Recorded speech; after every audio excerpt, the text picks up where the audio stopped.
tick-tock, time to rock. And I said, tick-tock, time to rock, not tick-tock, time to whine all day like a bunch of sniveling little crybabies.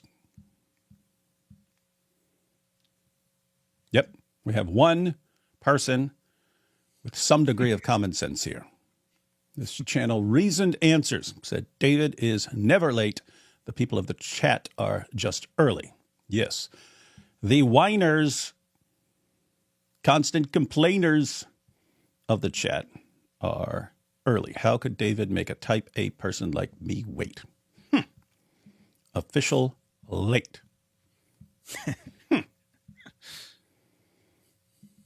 Where is Jake? Good question. Good question. What is this? David doesn't open doors in that onesie. He breaks them. That's true. Because what I want, I take. What I don't, I break. All right. How's it going, Thaddeus? Pretty good. Had watched the latest Malik streams, but a lot of people expressed sympathy for me in the last chat. So I will say that these are weren't nearly as painful to go through. Malik is at his best when he is ranting and snitching on people. So the streams were not nearly as painful to go through. They were kind of even a little bit sort of entertaining. So we got a lot of material to cover from a much smaller set of clips that I had to go through.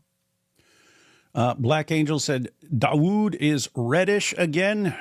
Yeah, I don't know if that's because this weird auto thing is making me red, or it could be because I was just outside for an hour in the cold. So I might actually be red this time. But just for Black Angel to be happy, I will dial back the saturation, which should make me not red, even if I am actually physically red this time.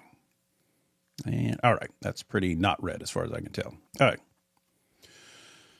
So, Thaddeus, if I understand correctly, this show, if we get through these clips, will bring us up to date, right? Up to date as to everything that has happened up until this live stream, right? Yes, that is correct. We will be caught up. In theory, Malik was supposed to do a final live stream 2 nights ago and also last night. So it doesn't look like he's going to do it today either. He is almost out of time before Ramadan begins. So we'll see if he does the final stream he promised. But he did preview quite a bit of what he was going to talk about in that final stream in the clips that we're going to see today. So we have a good idea of what he is going to expose about the Dawa community. Where'd that comment go? Yeah.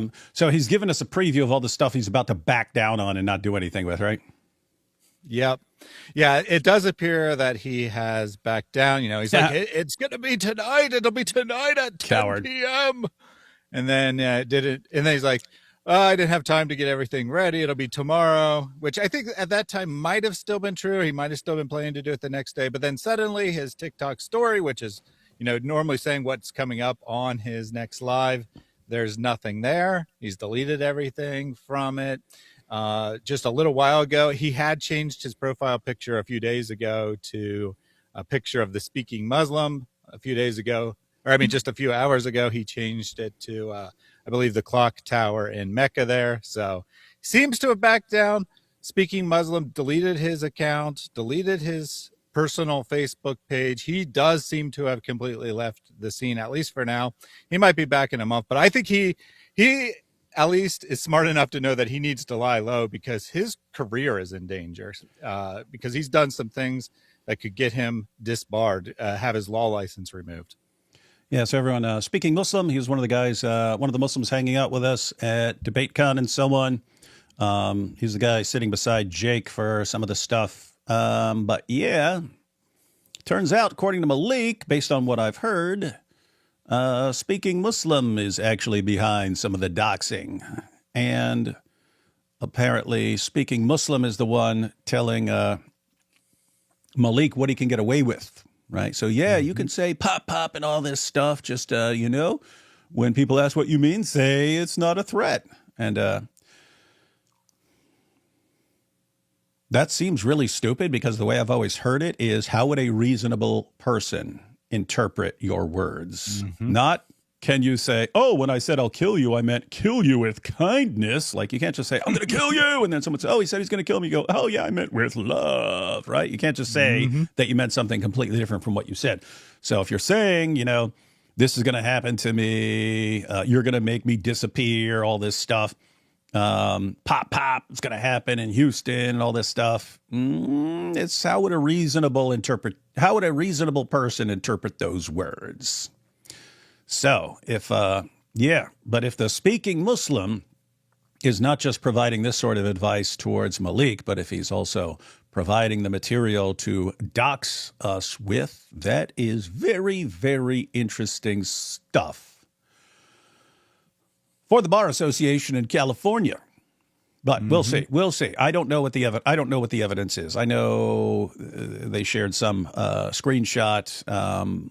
But yep, we're going to see it.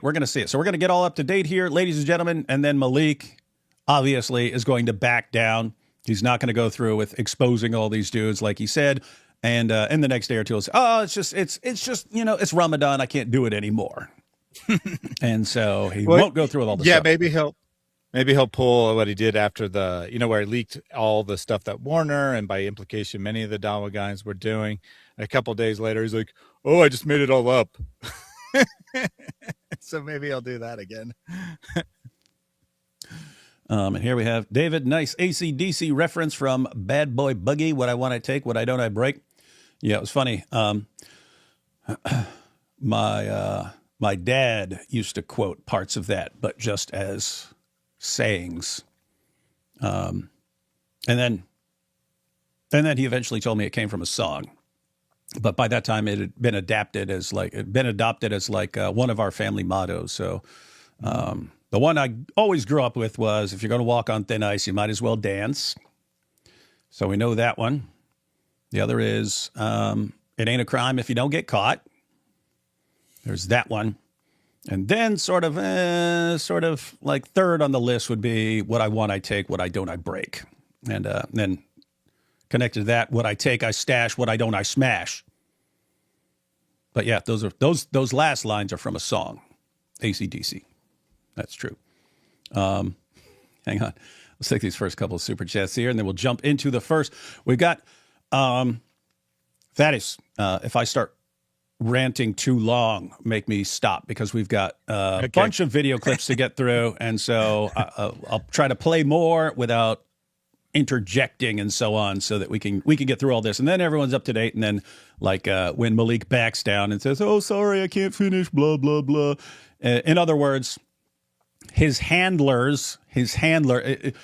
Based on what I've been hearing, it sounds like Malik is a mere puppet of other people. Who people have been saying Jake is implicated somehow. I haven't seen what any of this has to do with Jake, but I guess we'll see what's being said.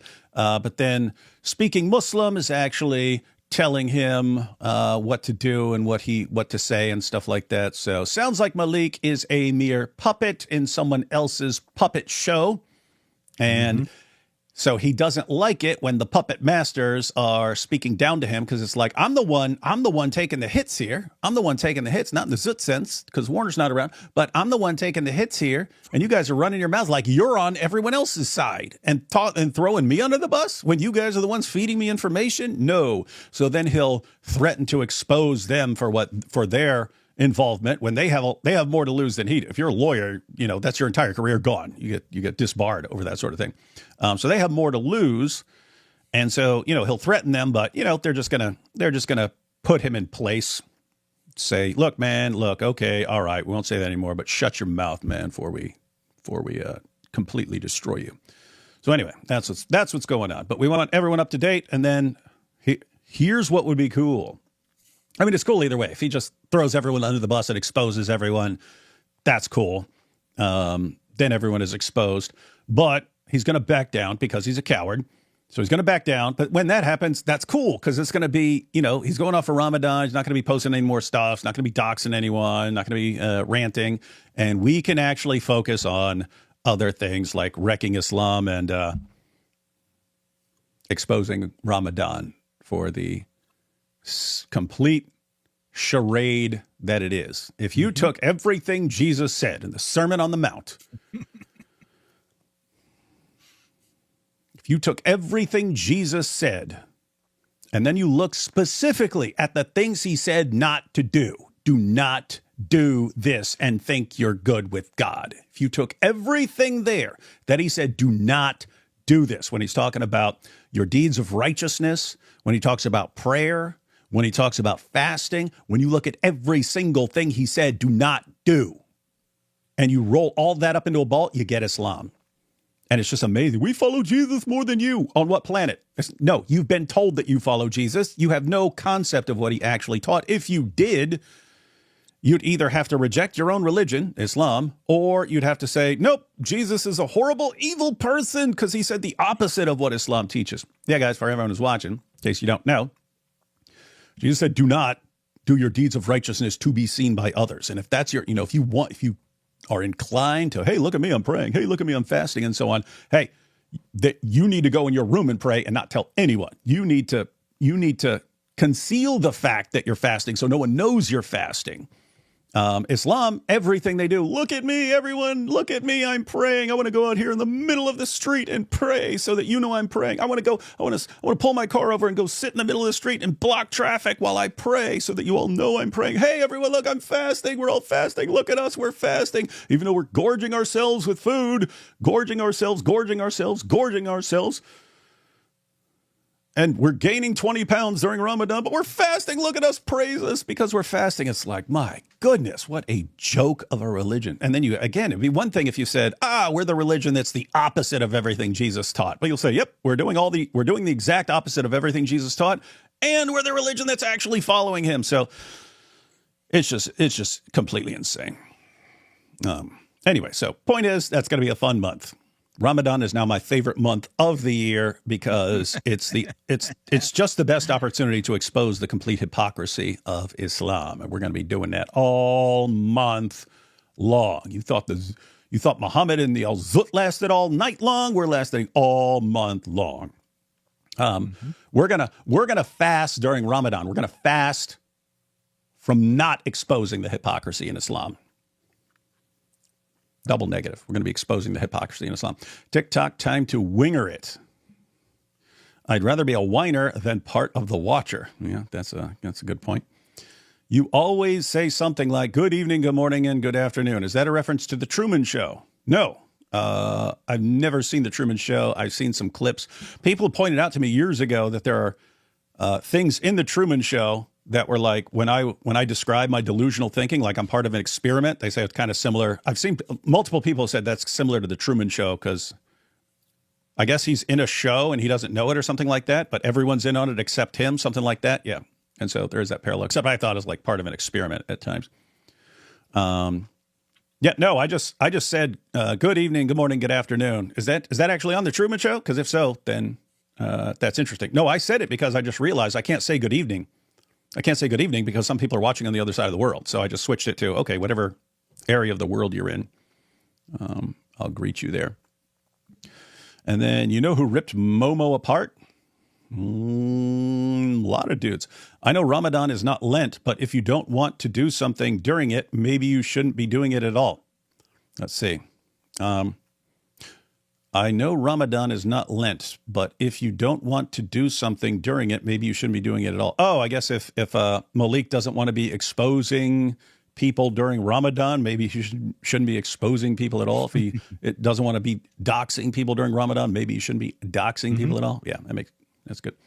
Muhammad's motto was 2 company, 30 not enough. Why is Thad mogging? I might be able to answer if I knew what mogging is. I can't keep up with the new terms, everyone. They're saying I'm much prettier than you. Oh. Weird how Thaddeus knew that. The real Islamic dilemma. Do you eat the goat now or do you have to wait for its iddah? Very rude, very rude. All right, guys, ready to jump into this? Got a lot of ground to cover to bring everyone up to date. So this first set of clips are from a program on a channel that we haven't heard before here. The guy's name is Fuad. Malik is going to later refer to them as the Super Salafis. Nice. They start a program to condemn Jake for his recent activity. First his discussion with his tier stuff. What? So his discussion with Daniel, where he was apparently too friendly with Daniel, then debating you, or I don't remember. No, I think they said the debate itself was fine. Not reacting strongly enough to the onesie, and then especially coming on your program a few days ago, and they call up Speaking Muslim because they view him as a spokesperson for Jake. I don't know if they actually have some affiliation or not. It seems like they probably do, that Speaking was doing work for Jake behind the scenes. And they come to regret that quite a bit, because Malik shows up and Speaking Muslim and Malik are arguing with each other for most of the program. So we have a little bit of taste of them condemning Jake at the start, and then we get Malik and Speaking going back and forth. We have a bunch of people saying they're here from Giant DOC's stream. Apparently, there's some YouTube issue going on right now, because a bunch of people are saying there's an issue with YouTube and the YouTube homepage and stuff. They're still able to comment here and so on. YouTube is bugging for real, I guess. So apparently there's some issue going on, which happens periodically. Let me just see. I guess people are still commenting, so.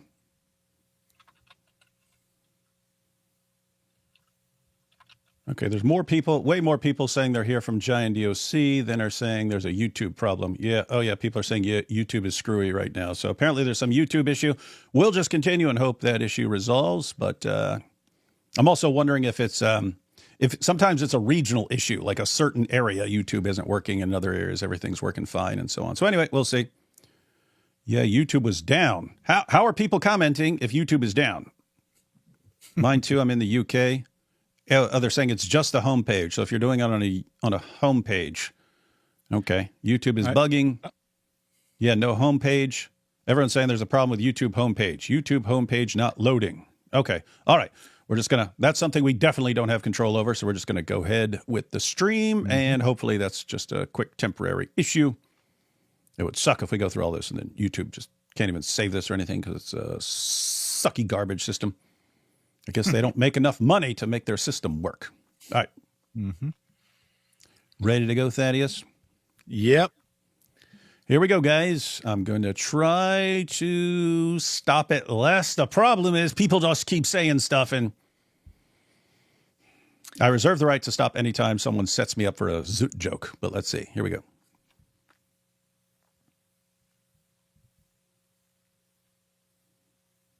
By the way, everybody that's here, can you send this live to Speaking Muslim? I know everybody knows Speaking Muslim. Send the live to Speaking Muslim. Hold up. Does Jake actually care about Allah and his messenger, or is he just a grifter?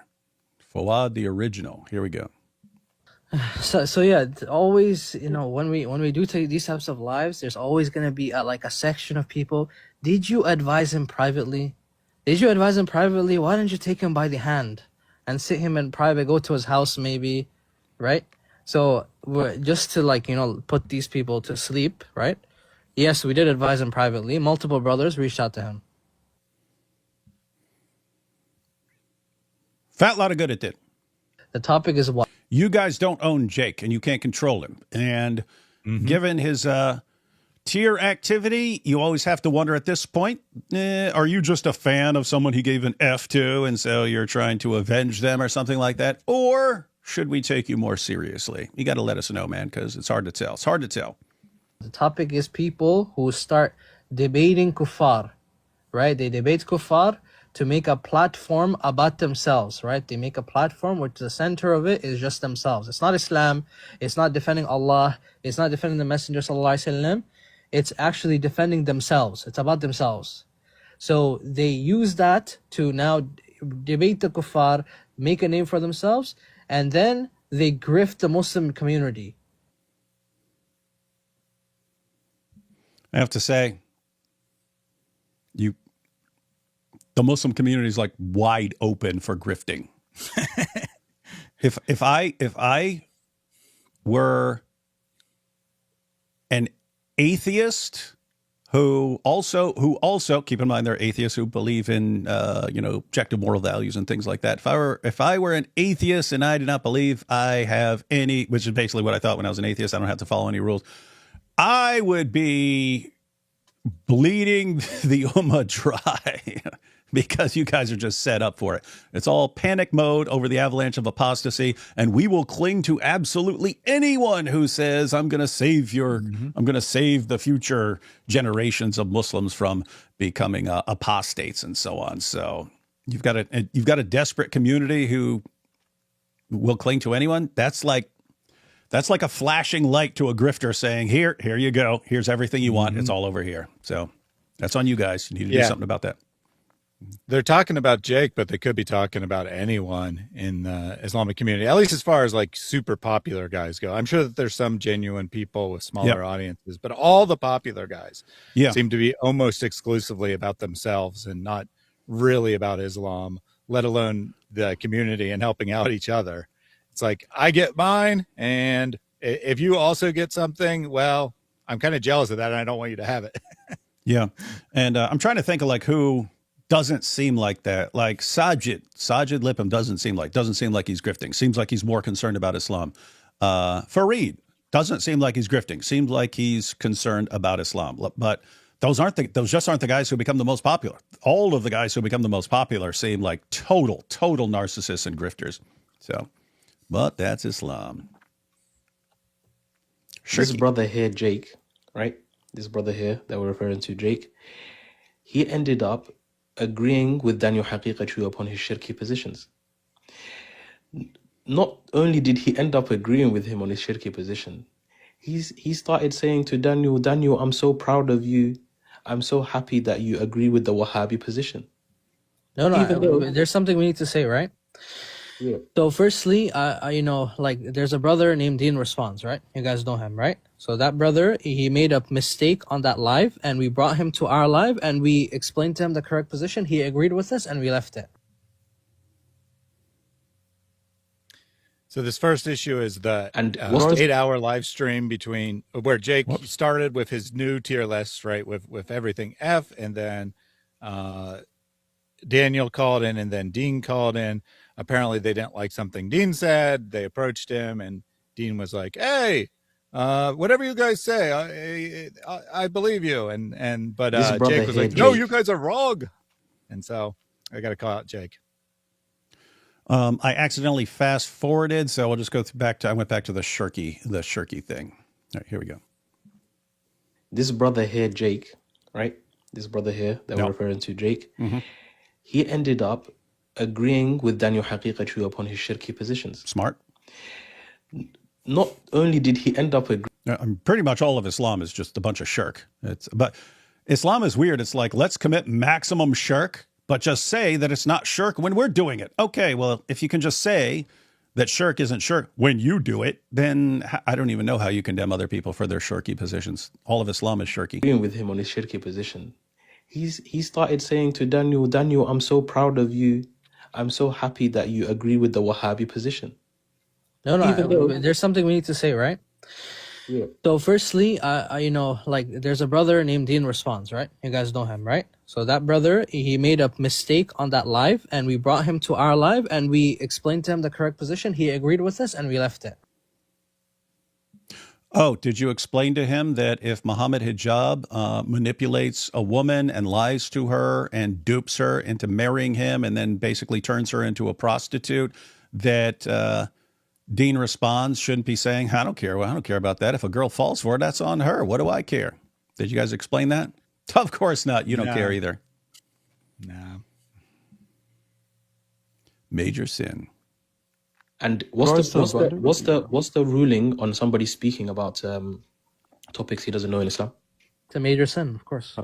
even if he gets it right. Exactly. Yes. The ulama said, even if you end up at a right conclusion, the fact that you spoke about it without actually having knowledge is a major sin itself. What a religion. Hey, I have to say, if speaking without really having any clue what you're talking about is a major sin, Muhammad was the biggest sinner ever, guys, because that dude had no clue what he was talking about. What do you think about David Wood? That's a good question. Yeah, so they bring you up. So they have not As yet they started should. talking about speaking. Okay. It's going to be a common theme throughout this. People are just constantly bringing you up, and you're, as the title of the stream is, you're dividing the Ummah because they all don't know what to do with you. Now, come on. They say that somehow? Do they say that at some point? Because you messaged me and I said, "Hey, what should I do with like the title?" Because I haven't seen the content. Thaddeus watch all the content. He prepares the clips, cuts out all the dumb pointless stuff, gets to the real points, sends it to me. I watch it and react to it live. So are they saying something about me? So he said something about they said something about you ripping the Ummah apart or something. Not directly. There's more implying it or something? Yeah, the theme comes up over and over again, right? Some people think we should deal with David this way. Other people are doing this. And they're just fighting over how to deal with him. Guys. And then Malik, later in his the last set of clips we go through, Malik is going to basically imply that the whole Dawa community has no idea what to do with you. That's true. Except him, of course. Except him. Yeah. Well, he's wrong about that. If he just gets rid of that last part, he's right on the money. Guys, you'll never be able to deal with me. That's just that simple. And as soon as you learn that, you can move forward in helping me destroy Islam. So before we go on, right, I want to ask everybody, there's 350 people here, right? What do you guys think of David Wood? Does everybody here know David Wood? Of course they know David Wood. Come on. He's a kalb, right? He's a disgusting kafir. Whoa, he just called me a dog. Khabith. Okay, so what would you say about a person who debates him, right, on a neutral platform, but debates him, whatever, right? He refutes his aqwal, sure, no problem. Then after he debates him, he goes on live and he speaks to him normally as a human being, like a normal human being. What would you say about that person? Say, hey. He's smarter than all the idiots who would have insulted me and then caused me to rip up a Quran right in their faces on live. Right? Are you allowed to be, buddy with blasphemers? Of course. La, this is lack of ghairah. You guys will never end my friendships with all the Dawa guys. These guys love me. They can't help it. For Allah and His Messenger. That's hypocrisy. That's hypocrisy. Exactly, that's hypocrisy. So then afterwards, guess what happens? You have David Wood, he wore a onesie with the Quran on it. That's true. I did that. The Quran was written. He already had it pre-made. Fair point. He went to that debate. David Wood, the mushrik, went to that debate with a onesie already pre-made with the Quran on it. Yeah. And why did that happen, guys? I don't know. Because they almost always leave out what leads to something, and then they just act like I just do stuff, which sometimes I do, just do stuff.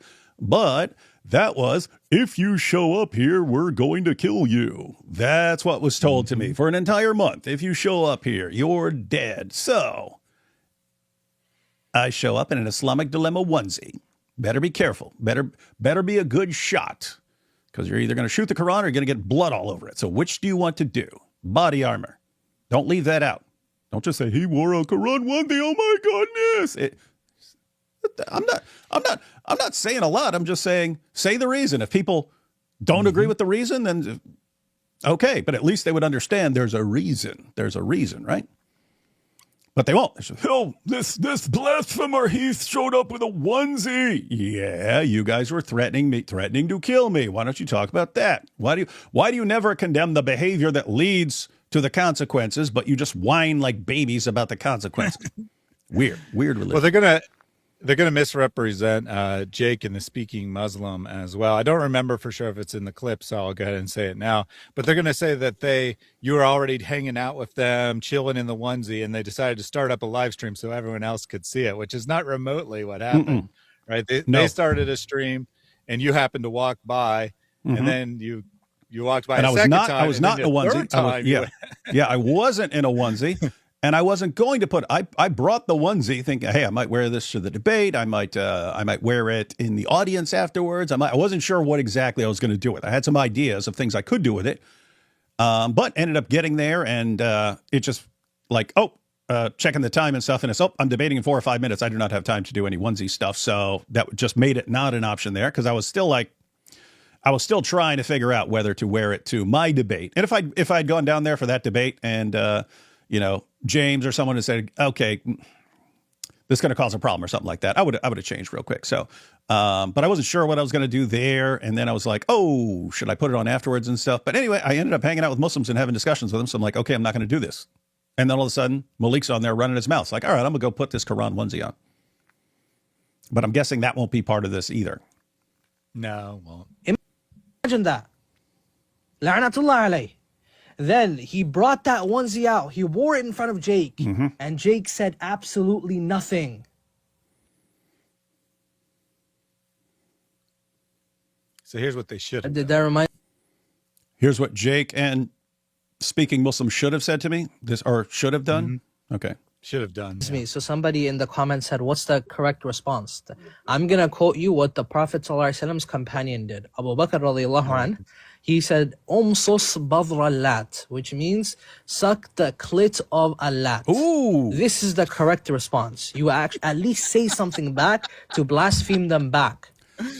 You think saying go suck the clitoris of Alat, that was one of the goddesses of the polytheists there. You think saying go perform oral sex on your goddess Alat would really bother me? Would that be like, oh, no, I definitely need to go change out of this Quran onesie. They insulted the great goddess Alat. It is cool that they actually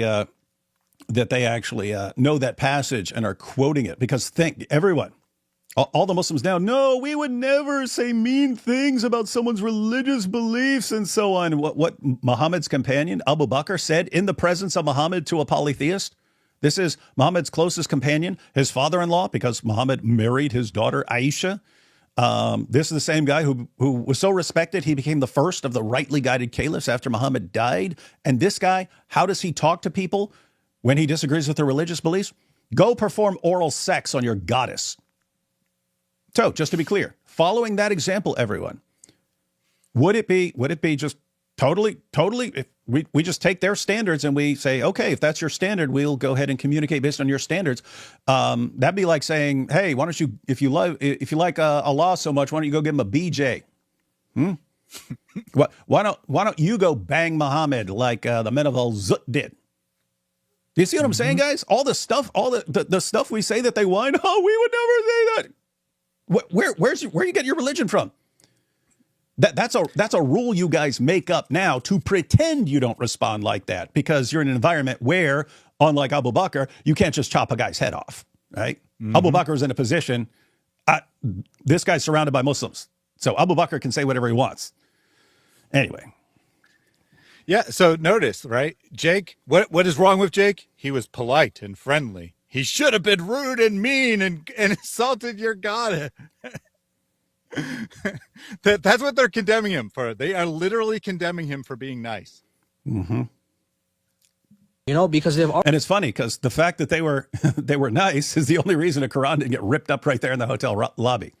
And that's what's amazing. They're like Malik in that your behavior is supposed to deliberately make me completely just shred your book and mock your prophet. And it's like, how do you not have the basic level of hikmah? Where's the hikmah? Zero hikmah, guys. Already done the cardinal sin. They've already done blasphemy. That's the other mistake. They've done blasphemy, therefore we can do anything. You understand we can do more blasphemy and different kinds and get more people involved, right? That's the same mistake Malik made. It's like, well, what are they going to do if I dox everybody and do all this? They already rip the Quran sometimes, so there's obviously nothing else they can do, right? Quran demolition ranch. Anyway. Saying chill out, David Wood, that's not good enough. That is not good enough. And then continuing on your live just to speak to him like a normal human being, as if he's not a subhuman animal, TikTok shop, That's just crazy.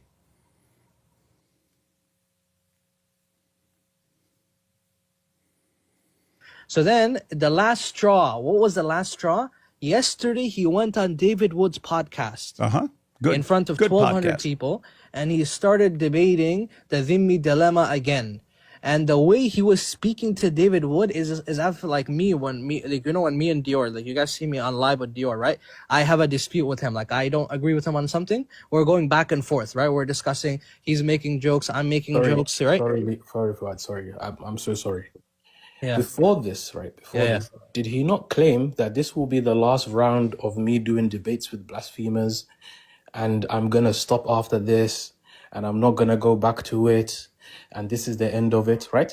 Yeah, He's a kadab. He's a liar. exactly. He's a kadab. Okay. And he's Okay. a How long? man. How long did it take him to go back on his word? Was it like a week?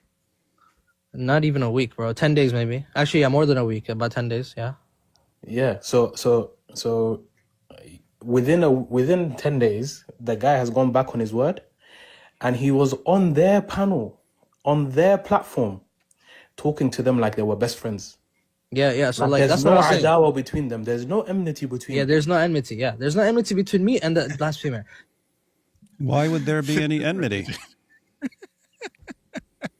What did I do? This is quite a religion. They are literally created this whole live stream to condemn Jake for being nice and trying to win Christians to his side. Mm-hmm. Yeah, and here's the thing. So Jake came on. Guess what? Everyone, especially Muslims who are like, these guys are right. Go look at the comments on that live stream. Most of them are praising Jake. And you say, oh, well, they don't care. No, if you're trying, keep in mind, there are people who love me. There are people who can't stand me. There are Christians who think I'm right. There are Christians who think I'm wrong. Jake, by coming over and actually having, I think it was on there for like 5 or 6 hours, having various discussions, explaining Islamic theology, having a discussion with David S., having a discussion with me and so on. Even if you hate me, okay, you should be thinking about the people who are watching, and the people who are watching, their opinion of Jake went way up. Mm-hmm. In other words, they'll be more inclined to take him seriously, not, oh, we're going to convert to Islam or something, but like, this is a guy who can at least have a civil discussion, right? They'll be more inclined to listen to him in the future. Now, why would you guys have such a big problem with that? It's just weird to me. Low hikmah dawah clowns. The Christians agree. And if you read the comments, you have Christians saying, I got a feeling Jake is going to become Christian soon. One guy you had that stuff. Oh, yeah, that's funny. So they're complaining about the comment. That's funny. I brought up the comments. They're bringing up the comments here. Mm-hmm. Like, oh my God, this is so refreshing to see Muslims being so nice and friendly. Yeah. Even the Christians agree, bro. That's crazy. Oh man. my God. Oh my. The first guy says, all things considered over the last few months, Jake deserves a lot of respect for being willing to come up for a casual and friendly conversation for an extended period of time. Let's all remember that this is what religious disagreements are supposed to look like. Who liked this comment? David Wood. David Wood. Much respect to Jake for having this chat and for calling out Malik's blackmail attempt live. I'll be praying for you to come to the truth. Wait. Hold on a second. Wait a minute. So Malik was blackmailing who? David Wood? It's Is that what happened? Okay. Yeah. Wait, what? What's he They're talking too about? Blackmailing? That was actually my comment that they read there, but they read a couple more as well, and they're using all this as evidence against Jake. Like, the Christians are saying he did a good job. He must have done terrible.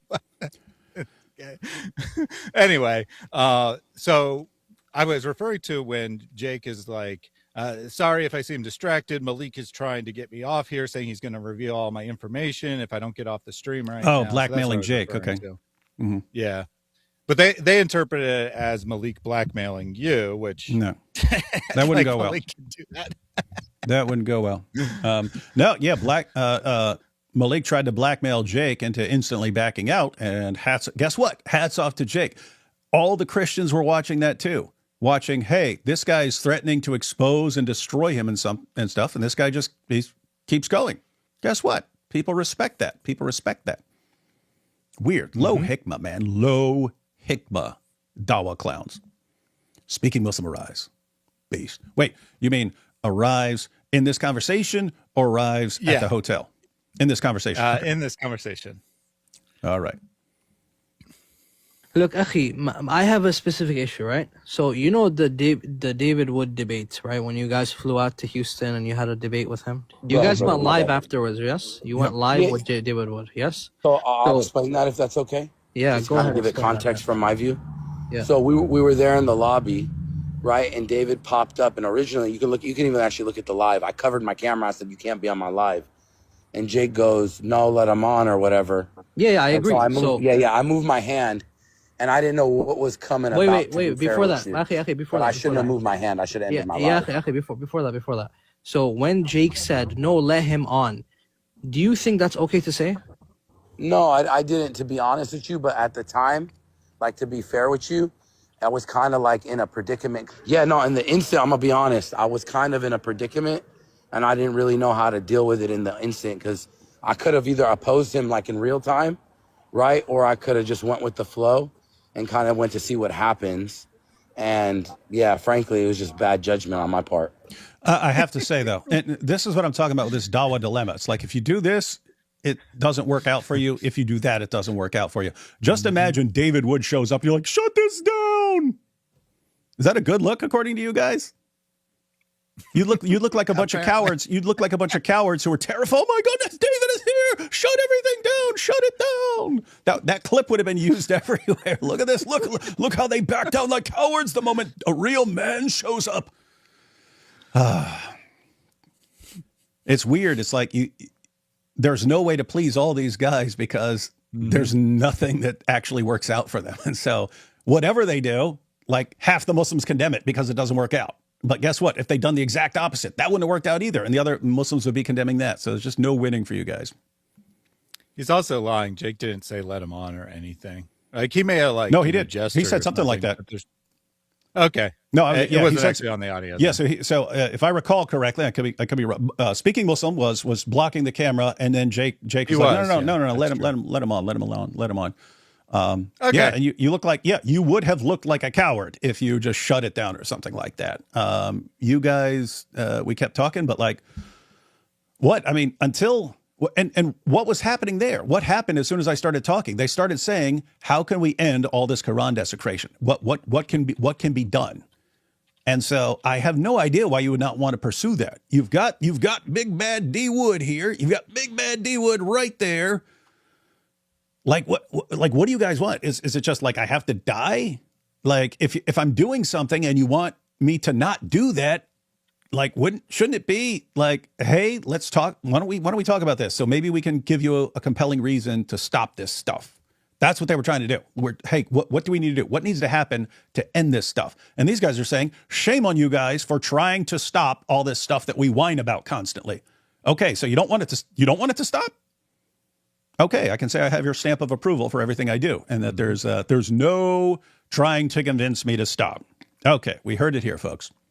David, the takeaway from Fawad and Speaking Muslim is, under no circumstances should you ever try to stop David Wood from eating our book. Don't do it. Let him continue. Yeah. You could have ended the live after when this guy said, I'm going to go get my onesie. Then by the way, the onesie was pre-made. He had this made. I think I said I'm going to go grab a Quran. Now, I would understand. You didn't say anything about a onesie, nor would they have known what that meant, even if you did. Yeah. I said I'm going to get a Quran. Now, if they had ended it there, that would, because for all they knew, I was going to come back down and just start ripping up a Quran. So maybe, but they were trying to talk to Malik there. And with him, it was in his intention to wear it at some point of the trip. He already had that in his mind. Guess what? If Malik hadn't jumped on, that onesie would have never appeared. Wouldn't have appeared. Because all the things I was thinking about wearing it for completely changed. And then And then I was talking to a couple Muslims who were actually super cool. I'm not talking about Jake and Speaking Muslim. They were, by the way, they were behaving totally fine. But there were other Muslims there who were actually like really cool. We were having cool discussions and so on. Guess what? If I'm having a perfectly nice discussion with a Muslim, I'm not trying to like desecrate your book or anything else like that. It's like that's what's I still can't get my mind around it. It's like, here are all the things we do to cause this behavior. We really hate that behavior. Therefore, we will only do the things that cause this behavior. Are you insane? Mm-hmm. Are you stupid? Mm-hmm. This weird stuff, man. David Wood brought it with him. I did. So this happened, right? You could have ended the live then, but you didn't, right? No problem. Shame on then you. Afterwards, Malik says to him, I dare you to do something to the Quran, right? Yeah, I don't know why he said that, bro. I don't know why he would say that. No, listen. The thing is, look, Malik no, right now, right? I'm asking wait, you, hold like, on. Just wait till I get the big screen. Uh-oh. Someone talk about Malik. Malik's all of a sudden, hey, yo. I'm here, right, chat? Hey, chat, guess where I am? Yeah, I'm here. Once these guys see what you did speaking, you're done. Trust me. That was a threat to speaking. Speaking Muslim preemption. So this is him preempting that little threat from Malik's threat. Yeah. So Malik was like, "Hey, I'll snitch on you right now. Once I snitch on you right now, people are going to be mad." And so, in order to preempt that, he's like, "Well, I'll snitch on you can't snitch on me. I'll snitch on myself." Kinda, yeah. Hey, Fawad, can I get 30 seconds without him? Yeah, okay, so Malik, I'll give him 30 seconds now, and then you can show all your evidence. Yeah, cool, no problem. So he's had these text messages for over a month. Over a year ago, I started trying to infiltrate Christian lives and Christian groups by sending out messages and sending out like false signals. I actually confirmed with Sheikh Dr. Shakir regarding my behavior yesterday, and B-Buddies actually even asked him the question. And yeah, so we tried to infiltrate Christian groups in order to find out who Destroyer of Sunni is, to find out about their arguments, and I told tall tale lies to them in order to try to infiltrate their group. No, you didn't. No, you didn't. No, you didn't. Stop lying. These messages. Stop lying. Guess what? Hey, I'm going to show you something. Watch this. Awesome. Stop lying. Stop lying. I can't stop. But I can't stop lying. I'm a Dawa guy. You're asking me not to be a Dawa guy. They argue over each other for a little bit, and then the panel. Remember, the panel actually wants to discuss Jake, right? But they're like, fine, since you both came up, Speaking can present his evidence, then Malik can present his evidence, and then when we're done, we're moving on because we want to talk about Jake. Well, they end up talking about those two for like over an hour instead. But first, Speaking Muslim gets to present his evidence. Beast. Here we go. Click it and then unclick it when you're doing the green screen. It happens sometimes. Okay, there we go. All right, so All you can boom, read it. right there from Chicken Nugget herself. Femto made me swear on Allah not to speak on your operation publicly that you had going on trying to narrow down moles for a year now. That's why I stood quiet on Malik's panel. You allowed AkiX to disrespect me like that because what the hell is this? Yeah, that's Chicken Nugget admitting she knew about this, sitting on your panel, staying quiet. All right, while thank you sat there and tafsired me. Chicken Nugget. Yeah. So this whole dispute is whether Speaking Muslim legitimately had a dream about, or sorry, I'll say it's not a dream, but a waking vision about Jesus, or he made it up. So Speaking Muslim says he made it up. Malik says it was real. And that is what the whole dispute is over. So his evidence was, see, look, I told this other person about it, basically. So the idea here is Speaking Muslim is talking to Christians, sending messages to Christians. Guys, I had a vision of Jesus. What? And he said, I'm God. What should I do with all this? I'm scared. I'm scared of what might happen to me in the Muslim community. And sort of trying to get Christians on his side so that he can dig for information and so on, to gain their trust and so on, and gain their support. And so Malik is aware of these messages. And he's saying, hey, look at you. You're saying you had a vision of Jesus and stuff like that. He's saying, no, I was just trying to infiltrate and scam them and so on. I have to say, just based on what I know about these guys, my first encounter that I ever recall with Speaking Muslim was him trying to fish for information to help Jake in the debate, right? He's acting like, hey, I'm really wondering about this Islamic dilemma. How could you answer this? And it turns out he was trying to gather intel for Jake on how I would respond to things, which, as I said in a live stream, Jake, if you want to know what I'm going to say, just ask me. Just say, hey, what do you think about this? And I would tell you. You don't. They think we're like them, that we're always like lying and stuff like that, and therefore you have to, anyway. So here we go. This is Speaking Muslim talking to Chris Claus, right? Now this is what happened. Long story short, this is Speaking Muslim messaging me, and he called me. I said, give me 20 minutes. He said, you're good. I need to tell you something, but it's going to make me look stupid, so I need to tell you first. I'm going to send you all the screenshots. So he sent me all of these screenshots of him and Chris Claus, okay? I didn't know what he was talking about, okay?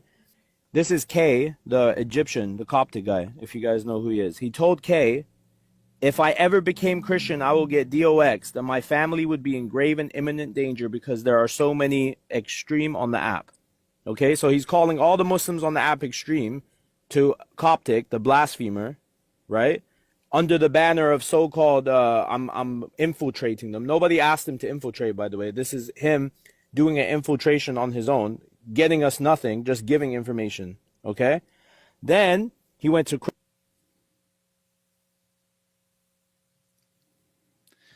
Yeah, so he kept cutting out. I didn't cut it there. His camera cut out. He kept cutting in and out. So I would just put up that little message there. We're getting off topic, bro. Yeah, it seems like we are, bro. If it's not relevant, I need to go back to the other thing because that was more important.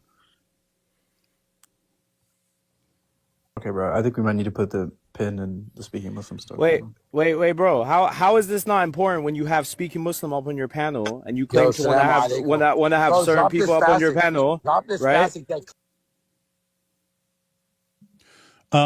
Let's take a couple super chats real quick because I wanted to get that. I haven't read it, but I saw that Chris Claus, he was the one. He's one of the people that Sneaking Muslim. That's a funny one. Sneaking Muslim was trying to either dupe if Malik is right or no, dupe if Sneaking Muslim is right, but was being honest with if Malik is right. But let's see what maybe Chris has something on this issue. Let's see. What's the pros and cons of proof texting Isaiah 48:16 for the Trinity? Well, not gonna go into detail on this right now because we're trying to get through a bunch of clips right now. But basically, in context, it's Yahweh speaking, and Yahweh says that he's being sent by Yahweh along with the spirit of Yahweh. So Yahweh sends Yahweh along with the spirit of Yahweh. That really looks like something's going on there. The only real response is just, it doesn't tell you that it's changing speakers. And it's actually like Isaiah or someone speaking there, because in context, it's Yahweh speaking throughout that passage. And so if he's the speaker, it's him saying that it's Yahweh saying that he's going to be sent by Yahweh and with the spirit of Yahweh. And so the alternative is no, it actually switches who the speaker is, but it doesn't tell you. And so as far as the text is concerned, it's pretty solid. Hello, short super chat today. Giant DOC got all my jizya money for today. That's cool. That's cool, Ida. Why Muslims quote our corrupt book saying don't judge. Yeah, I know. It's funny. Because they only quote our book when it's convenient. Give YouTube a break. They're just a small indie code. Yeah. Stop making fun of YouTube for take him by the hand. Make him understand. It's called the David Wood dilemma. They just don't know what to do with you. That's true. They can't figure it out. I still think you should have worn a 3-piece Quran suit. There's lots of future debates, man. Lots of future debates, J Pendragon. Watch out, D Wood. You know what they do to animals. Lol, zoot, zoot. Yeah. Okay, here we have Chris Claus, One Way Apologetics. He says, Speaking thought he was playing me, and I played him. I only put out one message, and he sent everything to Malik, and Malik put it all out. So didn't take a lot to uncover this plot. Mm-hmm. Oh, there's going to be more to it, though. I'll leave it for when we actually play the clips. But they're going to dispute about stuff that we wouldn't have known, and Chris wouldn't have known either, because it was stuff they're telling each other. Based. And here we have, imagine infiltrating a group only to get flamed. Yeah, I know. Imagine, I've got my awesome plot. And here's what, guys, you notice this, Malik? Here's what I'm going to do. And I got my plot. And Jake, here, I've got my plot. And sneaking Muslim, here's what I'm doing. And they're all just like going down in flames. Oh, boy. What a religion. Jake the Snake, here we go. And this guy, Jake, snaked us out, snaked all of us out, right? And he said, I'm not scared of you. I have something. Actually, Fuad, it's the opposite. Jake told me and Henny on the phone, and I'll take Mubahala, that he has stuff on you, Fuad. And that if you go against him, he's going to bring stuff from Clubhouse days against you. Ooh, yeah, so he can do that all he wants. It doesn't matter. But what I'm saying is I don't have any blackmail against Jake. Listen.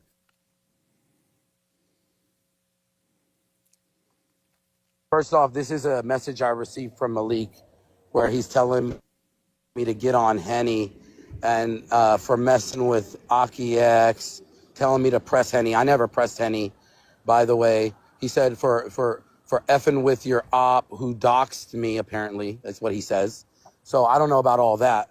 But let's just say this. This guy, Malik, can't really be trusted.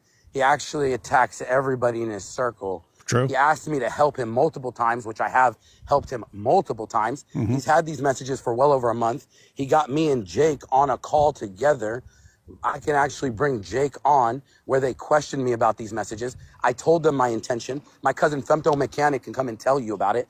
Chicken Nugget can tell you about it. I actually leaked these same messages to several other people in order to have insurance, so that way I knew this would come up. I just never assumed that Malik was going to leak it, because Chris Claus actually himself said, I'm going to go ahead and release these to the Ummah, right? And when he only released the one, I was actually surprised. Yeah, it's just hilarious. It never crossed my mind that Malik would leak this. What? What? Yeah, it's literally in his name, Malik. Guy's leaking his name. It's like if his name was Masnitch, and you're like, oh, it never occurred to me that Masnitch would snitch on me. Come on, dude.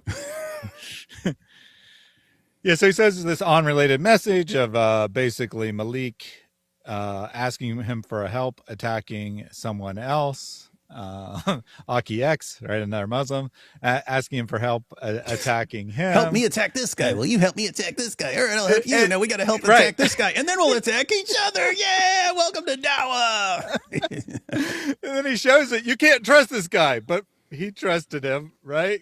Because Malik sent that message to him, and then he worked with Malik. So obviously he trusted Malik despite that message.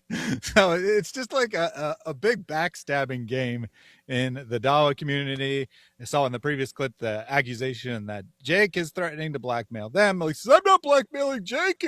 Even though, well, I mean, I guess we don't technically have proof that he was, but I doubt Jake would have just made that up in the middle of your live stream for no reason about Malik sending him messages saying he was going to take him down and whatnot. So you got Malik threatening Jake, Jake threatening to expose Fuad and all of these other guys on this panel, expose Malik, whatever. And Malik exposing Aki X, and Speaking Muslim exposing Malik, and Malik exposing Speaking Muslim. I mean, what a community. Yeah, gotta love this community, man. Makes me like, oh, you know, yeah, they have the most obvious false prophet in history, but oh, gotta admire this brotherhood. Mm-hmm. Like what? All right, let's go. Whatever reason, a whole month later, after all the debates, for whatever reason, out of the blue, after Malik threatened to smash my head in over the phone, which he never showed up to SFO airport when I told him, show up, I'm at the airport. I just got here. Hold on. Let me land. He literally that same day decided to drop these messages because he's too much of a punk to come up and fight me like a man. No, Sneaking Muslim is completely correct on that. Malik is a whiny little pathetic coward who would never show up to do anything. He kept saying he was going to show up to Houston to pop me and never did. Total coward. Mm-hmm. Total coward. We have a comment here. YouTube has the power of 30 minutes. Just came back on. I certainly hope it came back on for everyone. Apparently people in certain areas were it was down. It was down. All right. Hopefully that's resolved. We'll see. Cousin. Speaking doxes Muslim. they don't have a problem with, attacking each other, but they're like, please don't cuss on our panel. We're kick anyone who cusses on our panel. And I did censor him cussing there, and he does apologize for it. And then they have to kick Malik for cussing, and then they kick some other guy for cussing. Right? But they really don't like cussing on their panel, guys. They don't like being nice, and they also don't like cussing. Those are the two things that they don't like on the Super Salafi panel. Yeah. So they're perfectly functioning moral compasses. Banging, little girls, halal. Cursing, no. So before you play this, on that last one, it wasn't obvious, but there's a little black bar at the top. Malik's phone number was on the screenshot, and now Malik is going to throw a hissy fit that screenshot. He's not throwing a hissy fit of his conversation being revealed. He's throwing a hissy fit that his phone number was on the screenshot. Wait, the guy who doxes people left and right got upset that someone put his phone number on the screen. Yep. Weird. That's called a hypocrite.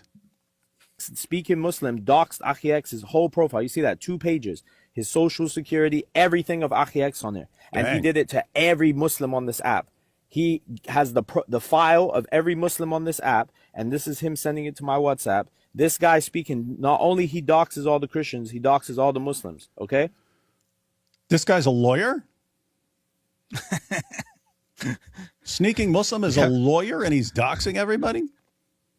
Yeah, well, technically, I don't know if it's considered doxing if it's not released publicly, but he's collecting all the private information of the other Muslims on the app and giving it to Malik. Who he knows. Blackmail them, which is a more serious crime than doxing. Yeah, so blackmailing by threatening to dox. Interesting. I wonder what the Bar Association of California would think of such behavior. On top of it, he doxed all the Christians. This is 109 pages of Christians and AP. Sneaking Muslim gave 109 pages of information to dox Christians with to a guy that he knows will use that to dox them with. So was Malik out there doing all this research and so on? No. Sounds like it was Sneaking Muslim. That he's sending me their stuff, but then they're going to the Christians saying we condemn Malik for doxing, but you're the one sending all the information. Yeah, notice that's what ticked him off, right? Yeah, sneaking Muslims coming. Hey, yeah, guys, just so you know, we're on your side. We don't like this stuff Malik is doing. We condemn that. Let's get along. And Malik's looking at this going, what? You're the one who gave me all that stuff. Interesting that all this plotting is coming out. Interesting. You and Jake sent me all the information. Whoa! He said you and Jake sent me all the information. Yeah, Jake, so I don't know. Jake. Yeah, Jake too. Jake walking up to God. Yeah, I don't approve of all this stuff. Malik says Jake is one of the guys sending him the stuff to use. Good to know. Yeah, just to be clear, we don't have any proof of Jake being involved, just the accusation of Malik. Yes, Sneaking was admitting it to some extent, right? Yeah, Sneaking admits it, and there's screenshots, right, showing that the information came from the Sneaking Muslim. Now, Sneaking and Jake work together closely, so he might just mean, that Jake was aware and approved of it. He might not have actually gathered any of the information. Although the earlier accusation was that Jake did gather information on Muslims, at least, to intimidate them or keep them quiet or whatever, which is not surprising. We knew that they all do that already. But nonetheless, possibility of Jake being involved. Speaking Muslim, however, 100% involved. And guys, you got all these. Who you got? You got Naomi. Naomi. Now she's young. We're not gonna hold that against her. The point is, you got to respond to this stuff. But you do have Christians. You do have Christians who will, David, why are you doing this? Why are you doing this? You guys see what they're doing? They're compiling information to dox Christians and Muslims as a way of blackmailing and threatening them into going along with whatever they say. You just want to let that go? You just want to let them do that? I don't. When they come up with that as a plan, I say you crush them. You absolutely crush them and make them regret that they ever thought of that. As an example to future generations who might come up with the same brilliant idea. You have to crush that stuff. We can't just have everyone being doxxed and so on. And with the Muslims too. It can't be every time a Muslim asks a question or something like this, or questions something, or says, I don't really see any evidence. Oh yeah, well, we'll dox your family. No, we don't want that happening to Muslims either. These guys are obsessed with controlling the world, and they're pathetic losers who have no business controlling anything, and they're getting what they deserve right now in all of this. So this next segment is probably why Speaking Muslim has deleted his social media accounts. Uh-oh, here we go. Look, all the info I provided was This is literally sneaking. public info at this guy's request. Public info, nothing private, all publicly available information. And then he sits there and takes all the credit for supposedly going after David Wood. So Malik, was I doing little shit for you? Because you told everybody, oh, I just had them doing little things for me. So what is it, Malik? Are you lying? Am I doing all the heavy lifting, or am I doing none of the heavy lifting? Because you just sound like a freaking liar right now. Just to say this, yeah. Which one is? Guys, everyone, that's a lawyer admitting he was doing the heavy lifting for Malik when Malik was doxing us. That's a lawyer admitting he was providing the ammunition for Malik to dox and threaten and blackmail both Christians and Muslims.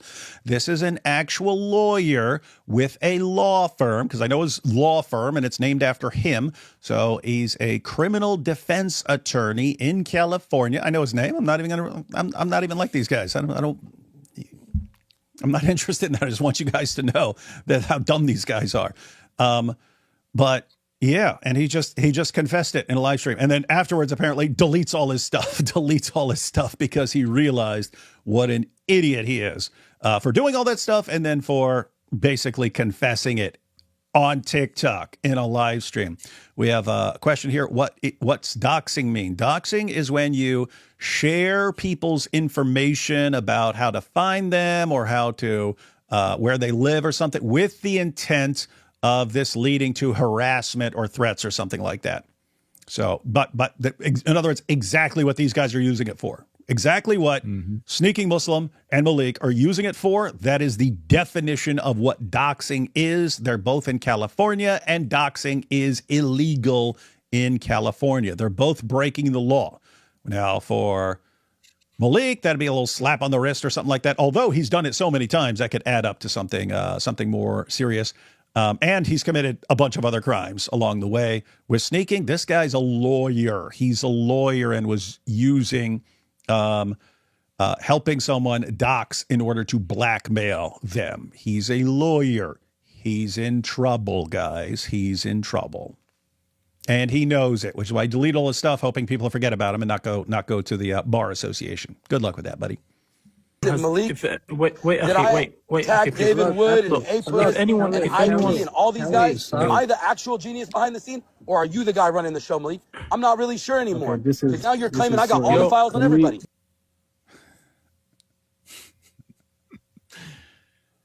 So basically, the panel if tries anyone to took get video things of, back. What's that?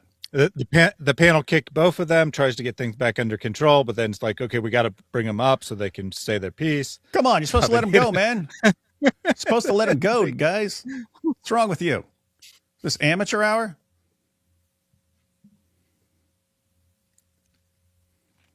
so basically, if anyone took video of that screen recording, inshallah, fear Allah, and do not send that to anyone because the brother doesn't want his number to be out there. Secondly, guys, this video, it started off as a, Talking about Malik's number? Yes, Malik's Guys, number. I have Malik's name, his number, his address. I ever shared any of that stuff? I know, Yeah, I know Sneaking Muslim's info. I know exactly who he is and so on. Could be saying, hey, I could be on here right now. Everyone contact the Bar Association right now. I don't want to. I regard it as a total punk move. You do have to, this stuff does have to be addressed, because if you're dealing with, evil people like this, then, you have to make this stuff known, because they're out there to harm people. And so, yeah, don't worry. All this is being dealt with, guys. I just don't like the idea of just doxing everyone on screen because I think it's I've said it before. There's no other way to say it, guys. It's a bitch move. You are no other way to say it. You are a pathetic little bitch. That's the only word that does justice to it. If you're like, oh, you're not doing what I want, I'm gonna dunk you and put here's where your family lives. Yeah. Shut up, man.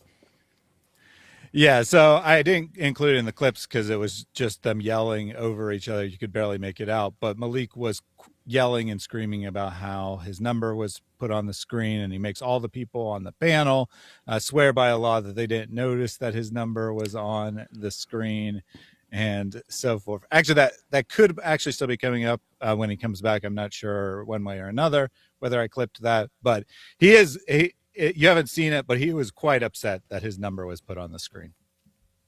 Bro, stop posting that shit, man. Stop posting that shit. Stop for Allah, bro. Stop posting that. Why are you guys posting that? Okay, guys, look. Fear Allah. Wallahi, don't. Fear Allah, bro. Fear Allah, bro. Fear Allah. Mods mute everybody. Mods mute everybody, bro. I'm gonna calm down now. All right, you know what, bro? Honestly, the way this guy operates, it doesn't even matter. Yeah, so this was a waste of time. This was my mistake for bringing him up because I don't care about. It's not a waste of time. We got lots of valuable intel out of this. Thank you for your powerful work. We thought it was. I mean, we knew that other people were helping Malik, but now we know who was helping Malik, and one of the guys is a lawyer in California. It's good to know, and he just confessed everything. That's called self-snitching. So you got Malik the snitch, and you have a lawyer who's actually a self-snitch. Hey, sneaking Muslim, you should seriously watch Bruce Rivers, the criminal lawyer. He's a way better criminal lawyer than you. Like, rule number 1, do not self-snitch. Don't self-snitch. Don't do that. Don't be telling people all the stuff that you've been doing, just handing people information against you. Don't do it. He apparently didn't learn that lesson in law school. I tried to explain. Look, astaghfirullah. Look, we don't care about this stuff. Can I just have? I'm sorry. I know I talk a lot. Yeah, actually, look, I need no. I can't, bro. This doesn't matter to me, bro. I was talking to you about something specific about blasphemy. I don't know why, bro, and I don't know why this guy's been attacking me for 5 days. By the way, this is the 5th day he's pulled this crap. Don't worry. Yeah, you're in a bit of a predicament, sneaking Muslim, but we do know that little coward Malik is going to back down. He's not going to. It's basically what we have now on video. That's what we have to deal with because we know that's been dealt with behind the scenes, and then he's going to shut his little mouth. Yeah. So just to be clear, Malik was, whining to his audience about Jake, or I'm sorry, not Jake, about Speaking's little vision or whatever for a couple days before this. Right. That's why I said it's been going on for 5 days. I think he. Confirmed him a couple times privately and then put on his little show as well. We didn't see that clip because it wasn't necessary, but he was talking about it a couple days prior to this. But I never said Jesus is God. I never said anything like that. What I said was I heard a voice in my head that said Jesus was God. But I actually, and I did actually hear this at one point, and I thought it was a jinn. Wait, what? And I actually went to pray. What the heck? Then he admits that it's true? Yeah. So wait, this guy hears a voice. Hey, I'm Jesus, and just so you know, I'm God. And you're like, oh, it's a jinn. But let me go tell the Christians, maybe I can use this voice in my head to gather intel from the Christians. But he just admitted that it's real. Oh my goodness, this is wild stuff, man. Hold up. For real? Right, which is what Malik was attacking for him, saying it was real. It wasn't just made up. Let me back up a little. That was crazy, man. It was the jinn. But I never said Jesus is God. I never said anything like that. What I said was I heard a voice in my head that said Jesus was God. But I actually, and I did actually hear this at one point, and I thought it was a jinn. Yo, and I actually went to pray. You gonna drop me, bro, for real? Like, and I told this to this guy. You're letting this guy trash talk. Come on. Seriously, Malik, let this guy finish. He's talking about his voice telling him that Jesus is God. And you're like, oh, you're going to kick me after you dogs me. Oh, my goodness. Shut up for once, man. We want to hear this. I talk told shit. this I'm to not. this I'm guy. not. I'm not. I'm not. Put I irrelevant told shit this up, to bro. this guy, And y'all want me and to I say that you told guys him- are fair? So they're both I don't know kicked what this again. live has turned into, right?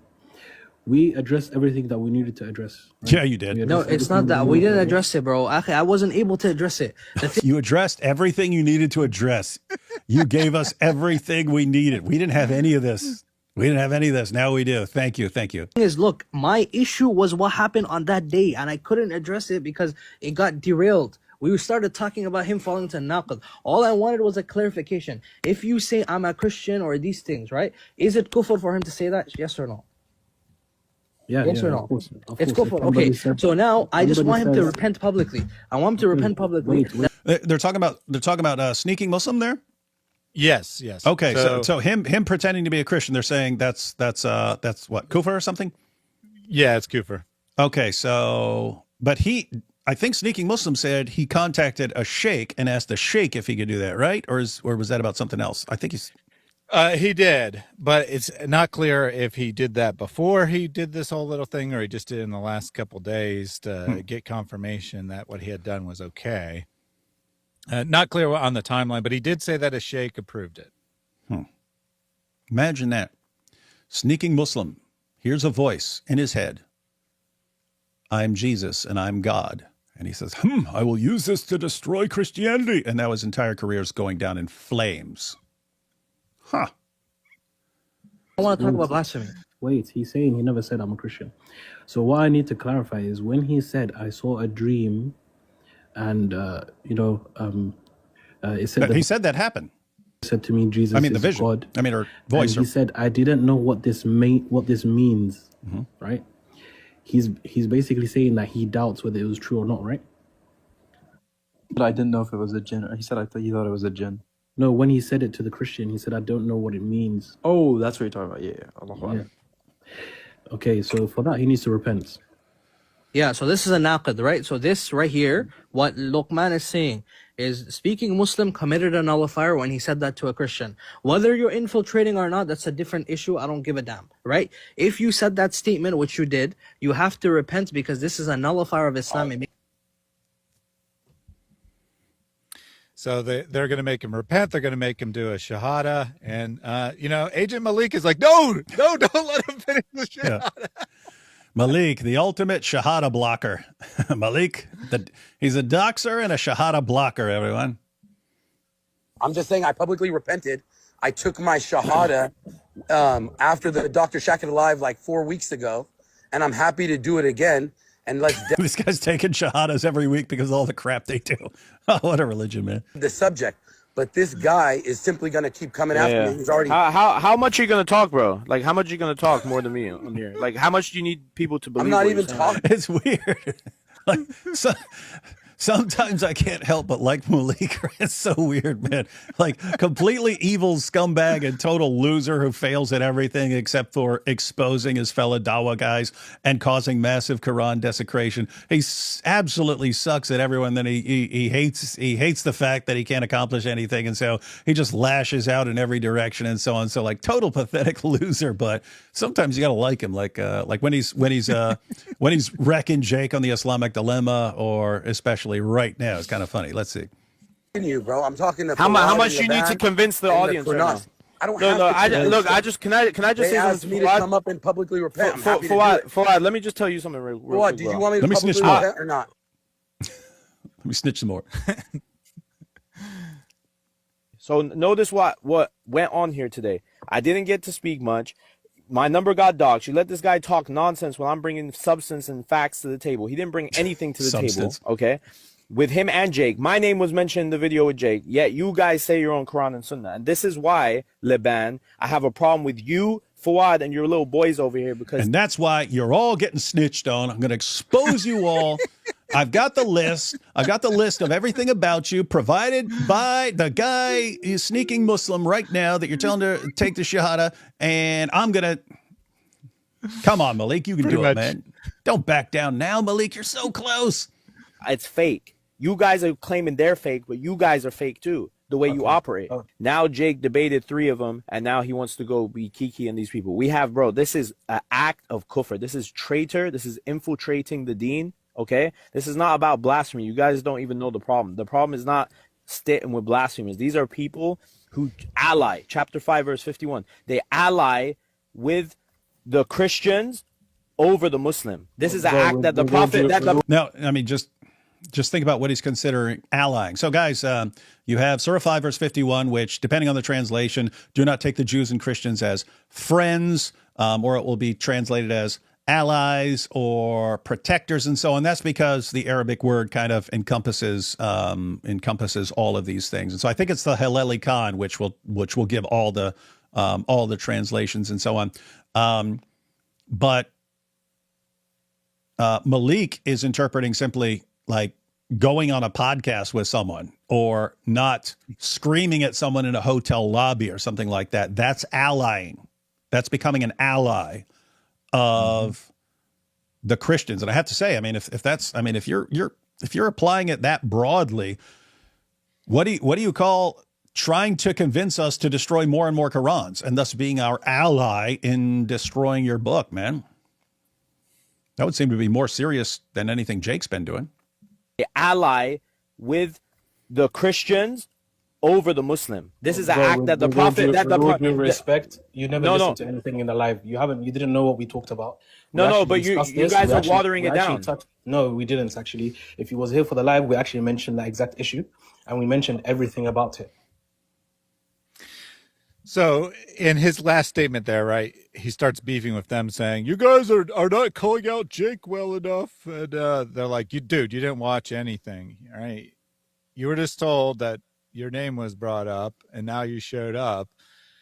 But they talked, I know there's only like 5 minutes of our clips, but they talked for like over an hour about Jake and how he was kufr and how he was allying with the enemies and all this stuff.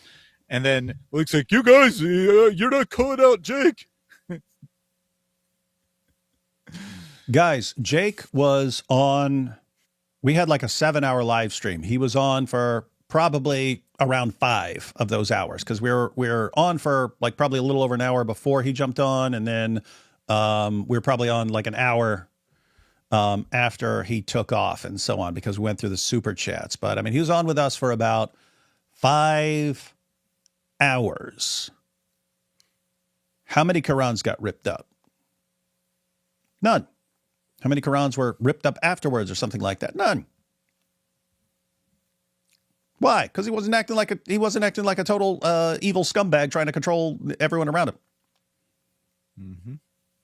And that's bad to these guys. You must be nothing but hostile to the guys who will respond to our hostility by shredding our book. What?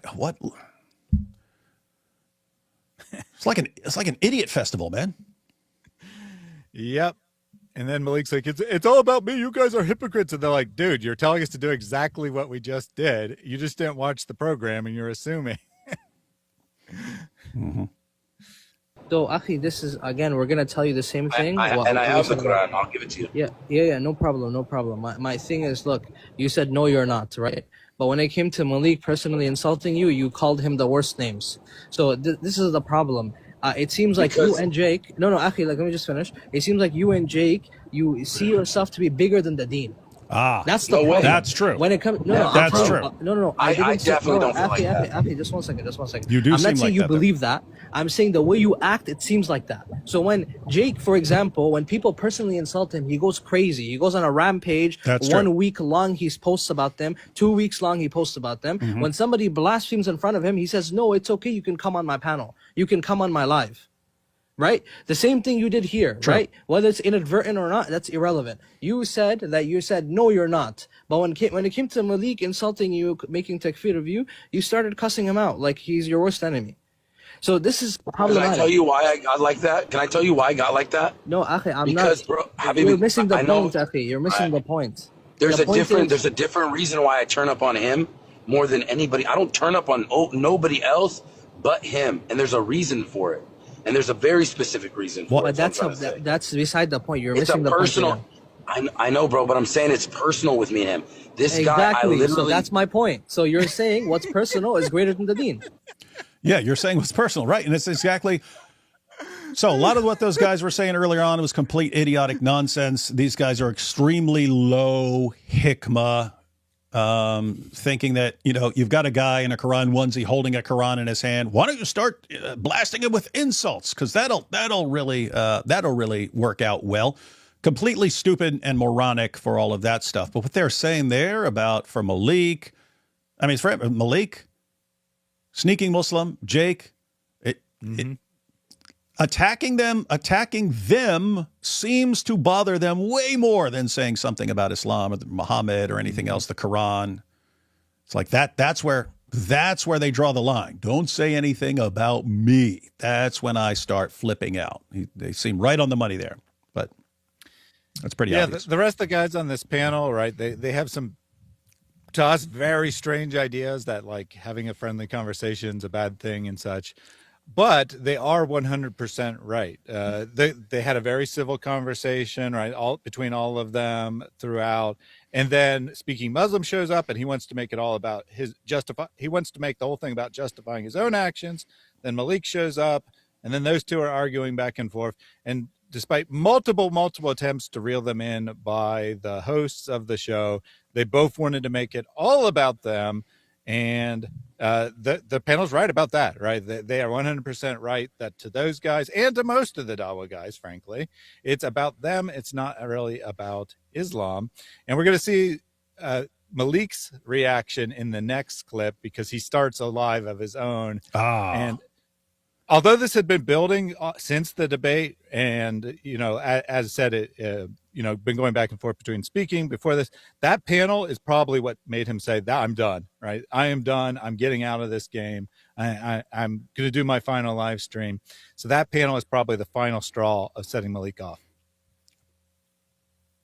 Based. All right, guys. So we're going to check out Malik's response to all this. So they wouldn't let him talk as much as he wanted to talk.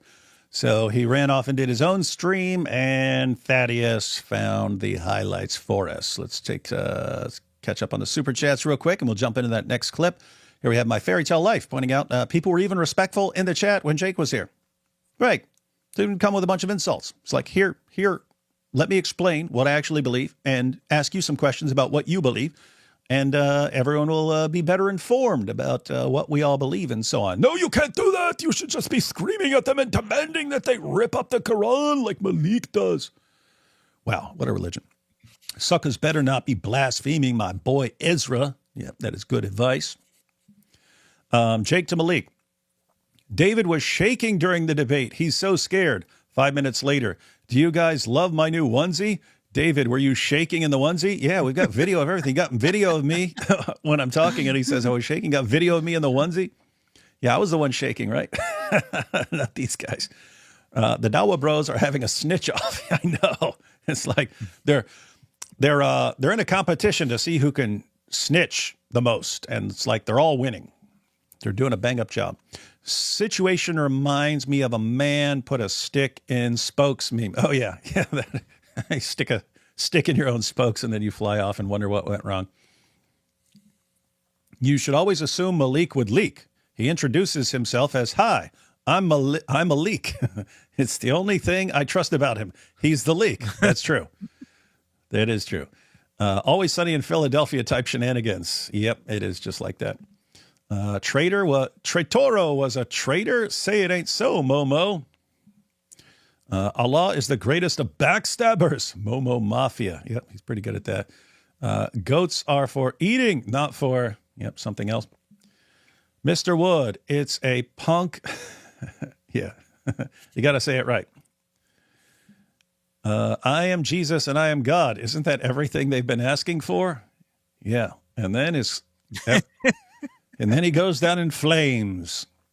Thoughts on Rupert Lowe's speech on Friday, D. Wood? I have not seen it. I'll check it out. Two more real quick. Inspired by Saint Murad, I've started translating Quran in the prose of Oriental Orthodox monophytism. With only consonants, you can have it say anything. Yeah, the stuff was added later, guys. Stuff was added later. And so it allowed people to kind of make the words what they wanted. Jake's ultimate hypothetical. Previous corruption verse.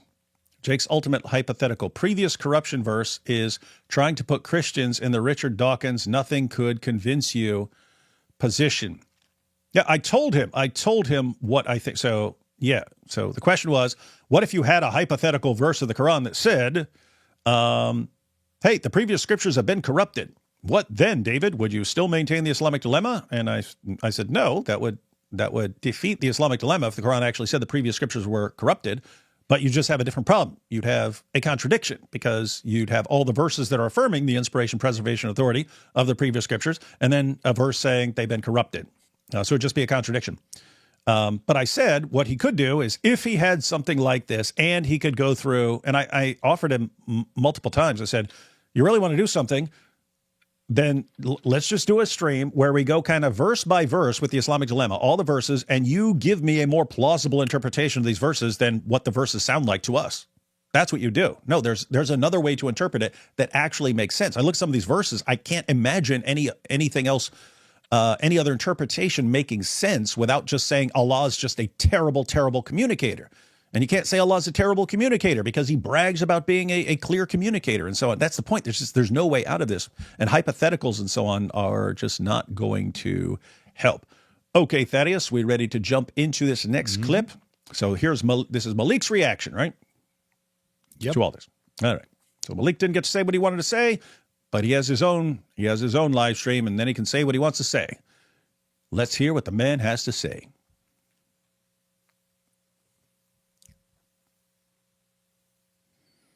If tomorrow I don't. He put sneaking right on there, man. That's Sneaking Muslim, the lawyer. And this is the very start of the show, right? He just starts off with his picture. Dang. Malik, cold as ice.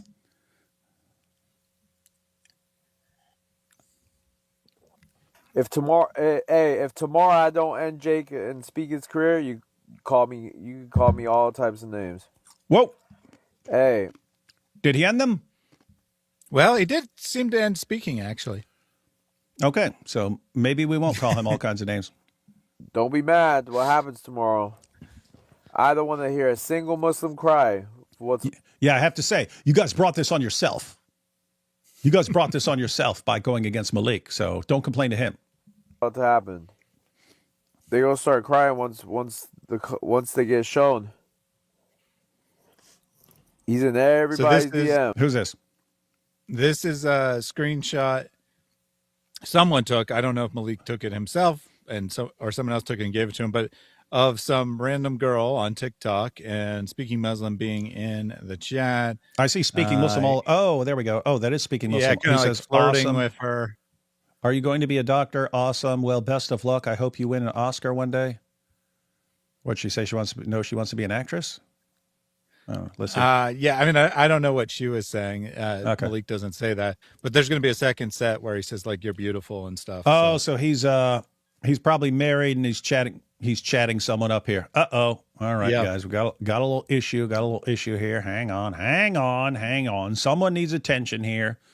Someone needs attention. There we go. Issa's like, you can't have a discussion without me. I'm just going to invite myself into the discussion. Hey, he enjoys his Dawa drama. Huh? You were talking about Dr. Malik, so I said, might be a good idea to drop in. All right. So, yep. All right. Jumping back into this. And now we have some added commentary by Malik's biggest fan, Issa Kabir. All right. Here we go, everyone. Once they get shown, he's in everybody's DM. Everybody. He's done tomorrow. Season finale tomorrow. This crooked lawyer is going down tomorrow, man. Crooked lawyer. Wow. Westside baby, I promise you I'm going to end Jake's career. Hey, Jake be calling these guys clown. I dare Jake to come call me a clown. I'll smack the... Bro, I'm going to end Jake's career. Jake knows tomorrow his career is over. Thaddeus, I don't know what's coming, but did he end Jake's career, or is that something he's supposed to do but didn't get to because he's going to back down like a coward? He didn't get to it. So this is immediately after that. Well, maybe not immediately, but the same day at least, right? I don't know how much time was in between, but same day as that live stream we were just watching. And he's saying, tomorrow, the last Club Pyru. So he does go live the next day, but then he's like, this is just a hangout stream. Pyru's tomorrow, which would have been yesterday at this point. And it just disappeared. It didn't actually happen. Now, he did reveal some stuff. I don't think that really Jake took much of any of the heat, but he did reveal a bunch of stuff while previewing it. But as far as the actual stream to take people down, no, it hasn't come. Apparently, they smacked Malik back to his senses. You better not do this, buddy. And then he backed down. The old Malik. Oh no, all bets are off now. Hey, I'm not playing by no rules with y'all no more. Yeah, you are. Forget that. Moms are not off limits no more. I'm going back to the old Malik. That's it. He's done. The old rules Malik have been wiped. Now we're playing by my rules again. Now my rules are back.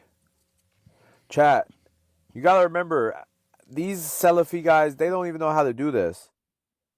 These guys don't know how to do this. I promise you, it's gonna be havoc for the whole Muslim community.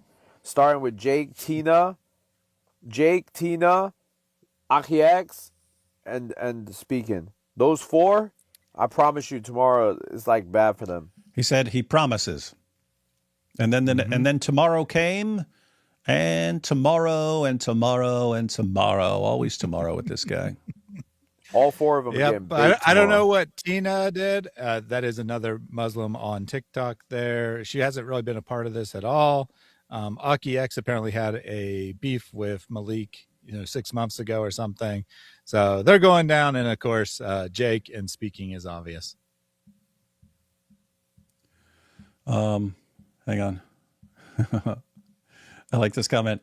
Michael Feldman says this is because Malik was called a Jew. That's what set all of this in motion. Warner said Malik is a Jew, and he flipped out, and all of this resulted because he's an egomaniac. Just imagine someone being that sensitive about being called a Jew. Let's see how this works. Hey, Issa, you're a Jew. Baruch Hashem. I don't. That's all good with me. That's how you respond. That's how you respond, Malik. That's it. That's all you do. It's not difficult, man. Quit being so stupid. Here we go.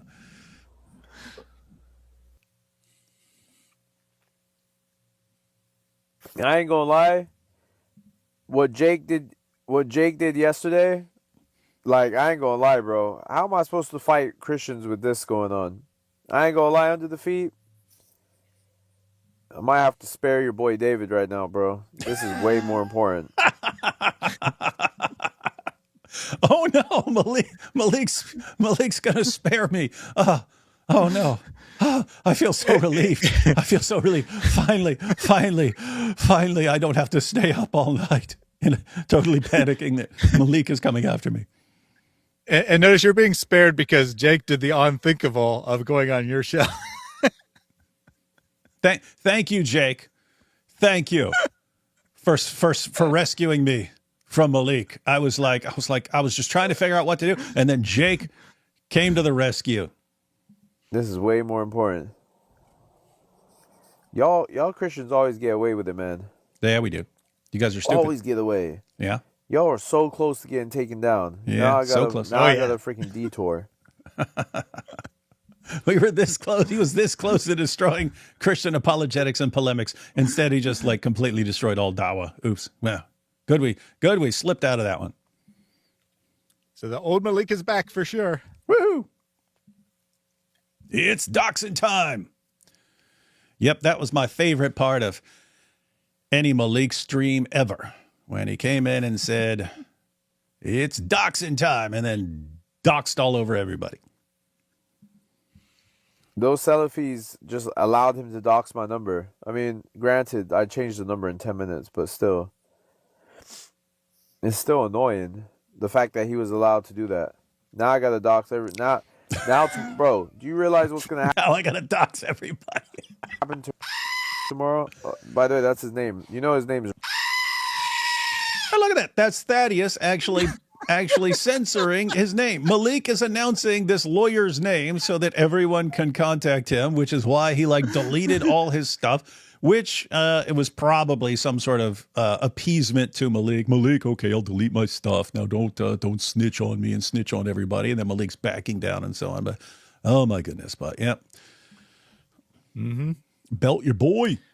Now, I will say we did figure out his identity independent of Malik doxing his name, but nonetheless, Malik puts out his name and we censor it there because if you had his name, you would be able to find him very easily. I'll put it that way. I did. Mm-hmm. Yeah. As soon as people started sending me his name, I was searching the name and got his own law firm and stuff. Hey Amir, what'd you go do tomorrow when I belt your boy into oblivion? What do you want me to do? I'm just saying, hey, bro. Want you to cry. Green light. You know how Club Pyro rolls. Just give me an inch. Give me an inch. I'll give you a whole freaking. What? Ramadan's Wednesday or Thursday, right? Huh? I don't care. Ramadan, I don't care. Hey Amir, I don't give a crap. Because bro, I don't care at all about Ramadan. I only care that someone's mean to me and didn't do what I wanted. That's exactly what the last guys pointed out. That's exactly what the other guys pointed out. Now, they were idiots in every other way, but they were right on the money when they were telling you guys, this is all about you for you. This is not about God. This is not about Muhammad for you. It's about you. You're a narcissist, man. Sunnah doesn't apply one way, bro. You were on a whole Salafi panel. He doxed my number. Nobody gave a crap. Like, bro, I don't treat you guys as not specifically you, but I don't treat any of those guys as Muslim. Speaking's not Muslim to me. Speaking's a kafir, and he's a kafir. This is actually big stuff in Islam, saying someone is a kafir. Like a straight kafir. And the whole panel, right? The whole panel of Salafi Muslims, they're all kafirs. Why? Because they didn't notice instantaneously that there was a screenshot that happened to contain his phone number and tiny numbers at the top of the page. And you pointed out that you covered up the number. I never noticed any of that. I didn't even notice that there was something covered. I didn't notice any of that stuff. Like if I were watching it, I probably wouldn't have been paying attention to some number somewhere and so on. So I wouldn't have caught it either. And they would have been, oh, you doxed me. No, you're a kafir. Kafir. Like,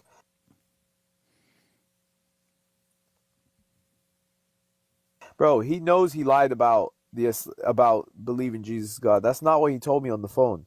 He literally told me he believed Jesus was God. Wallahi, he told me that he believed Jesus was God, and then he said like a week later or something he thought it was a jinn. Whoa! So we heard this in stages. We heard first that he started telling Christians. I had whatever he said. I heard a voice or something like that, or a vision or whatever, and it was Jesus saying that he's God. And it sounded like he was just making that up in order to try to infiltrate a Christian community or something like that. Then it comes out, no, I did hear a voice saying, I am Jesus and I am God, but I thought it was a jinn.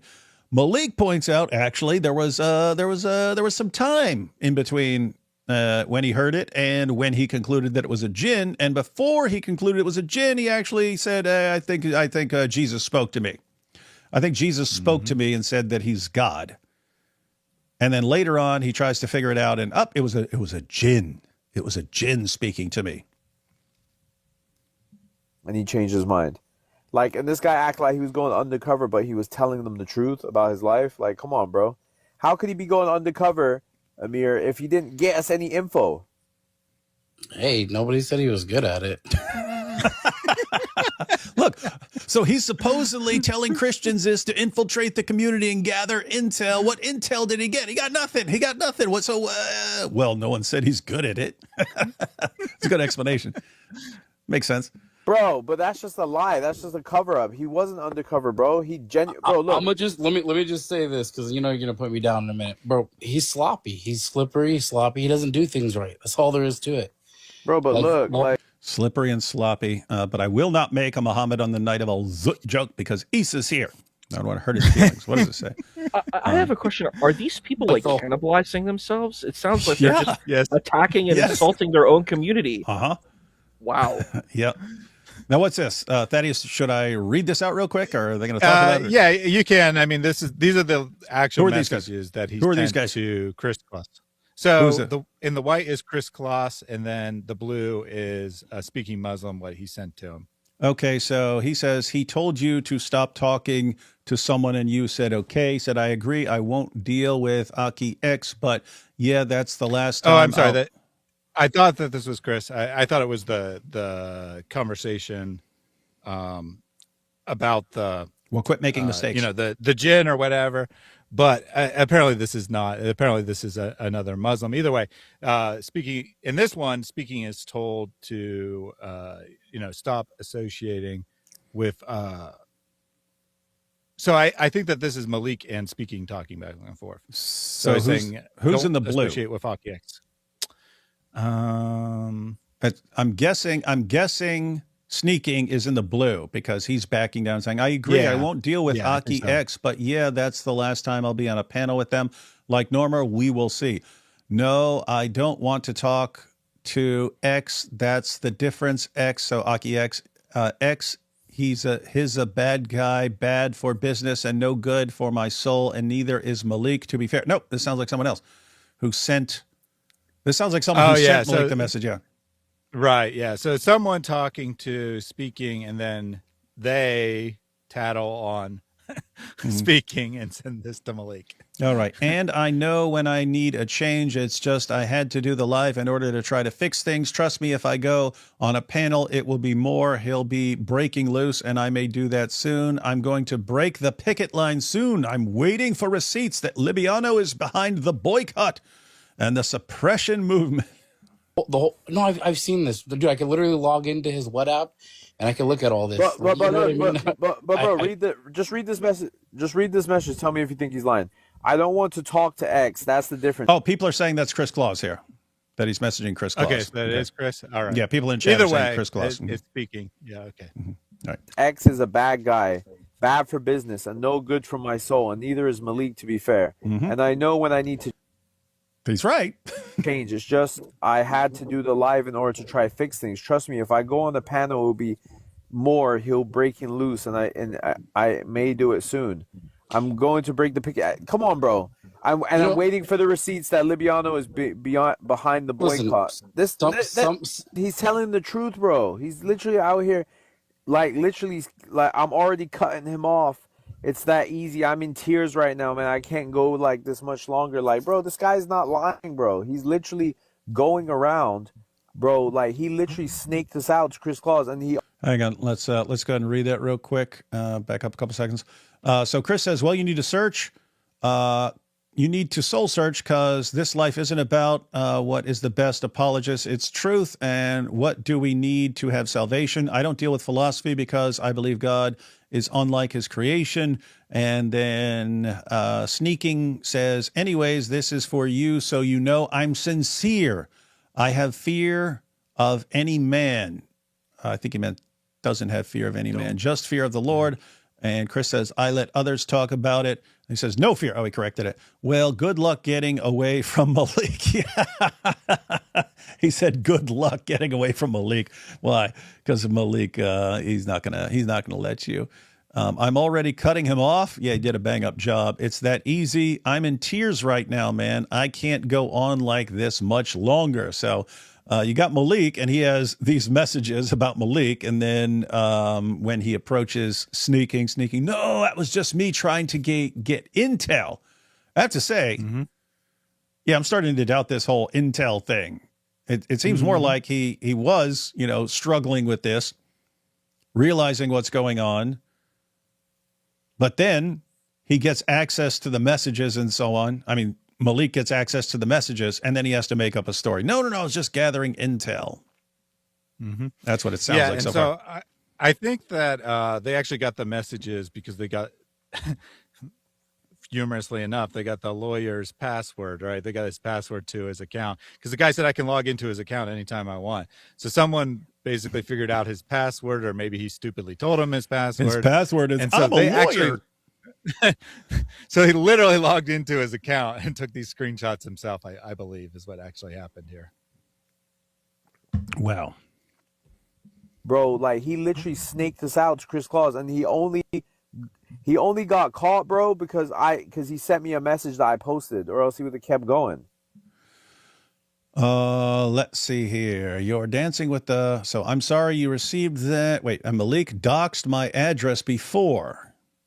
Said, I'm sorry you received that. Sorry you received that. According to Malik, you're the one who's was giving them everyone's information to dox them. And you basically admitted it. But you say, I'm sorry you received that. You're dancing with the devil hanging with Malik, and it's not going to end well for Malik. He says, someone has been leaking photos of my wife and children, so I understand how it feels, and I believe they are Muslim, so it doesn't make it better. Yup, and as soon as you don't do what Malik wants, then you get doxxed. Yeah, which he does, right? He's in the process of doing it. He doesn't care, lol. Muslims should tell Malik to fall back and lay low because David doesn't care what Malik shows. Like maybe 100 people will see it. When David does it, over 30 to 40,000 see it. I used to enjoy our conversations. I have some things on my chest, and I'm going through some personal. He's saying that he's just gathering intel and all of this, and that's why once Malik gets these messages, Malik, no, I was just gathering intel. I was trying to get some intel from Chris Claus. All right, win for Chris there, right? He correctly predicted that Malik's going to dox you. Right, gave on the him money. Good advice, right? Gave him good advice. Whether whether Chris ever believed him or not, he gave him good advice there, and if he'd taken it, things would have worked out better for Speaking, I think. Hey, Sneaking, you should learn a lesson from that. Christians give you good advice, and your fellow Muslims give you terrible career-ending advice. So this guy calls himself Sneaking Muslim? No, he calls himself Speaking Muslim, but you're calling him Sneaking Muslim. Yeah, because he keeps claiming that he's infiltrating Christians and gathering intel on them and pretending to be friendly with them to gather intel and so on. So I'd call that sneaking. What are you laughing? These are your co-religionists. I think this sounds like so much like infantile children. Yeah, it sounds like you're back in third grade and you're just like, I'm going to go sneak in the fort, you know? Like, it's so silly. Like, what do you think you're going to win? Do you think, I don't know, I think y'all are pretty transparent, you know, especially on your podcast where you shared about your own private information. You're like, this is who I am, take it or leave it. And you're like, I mean, if you're willing to do that, I'm like, what else is off the table, you know?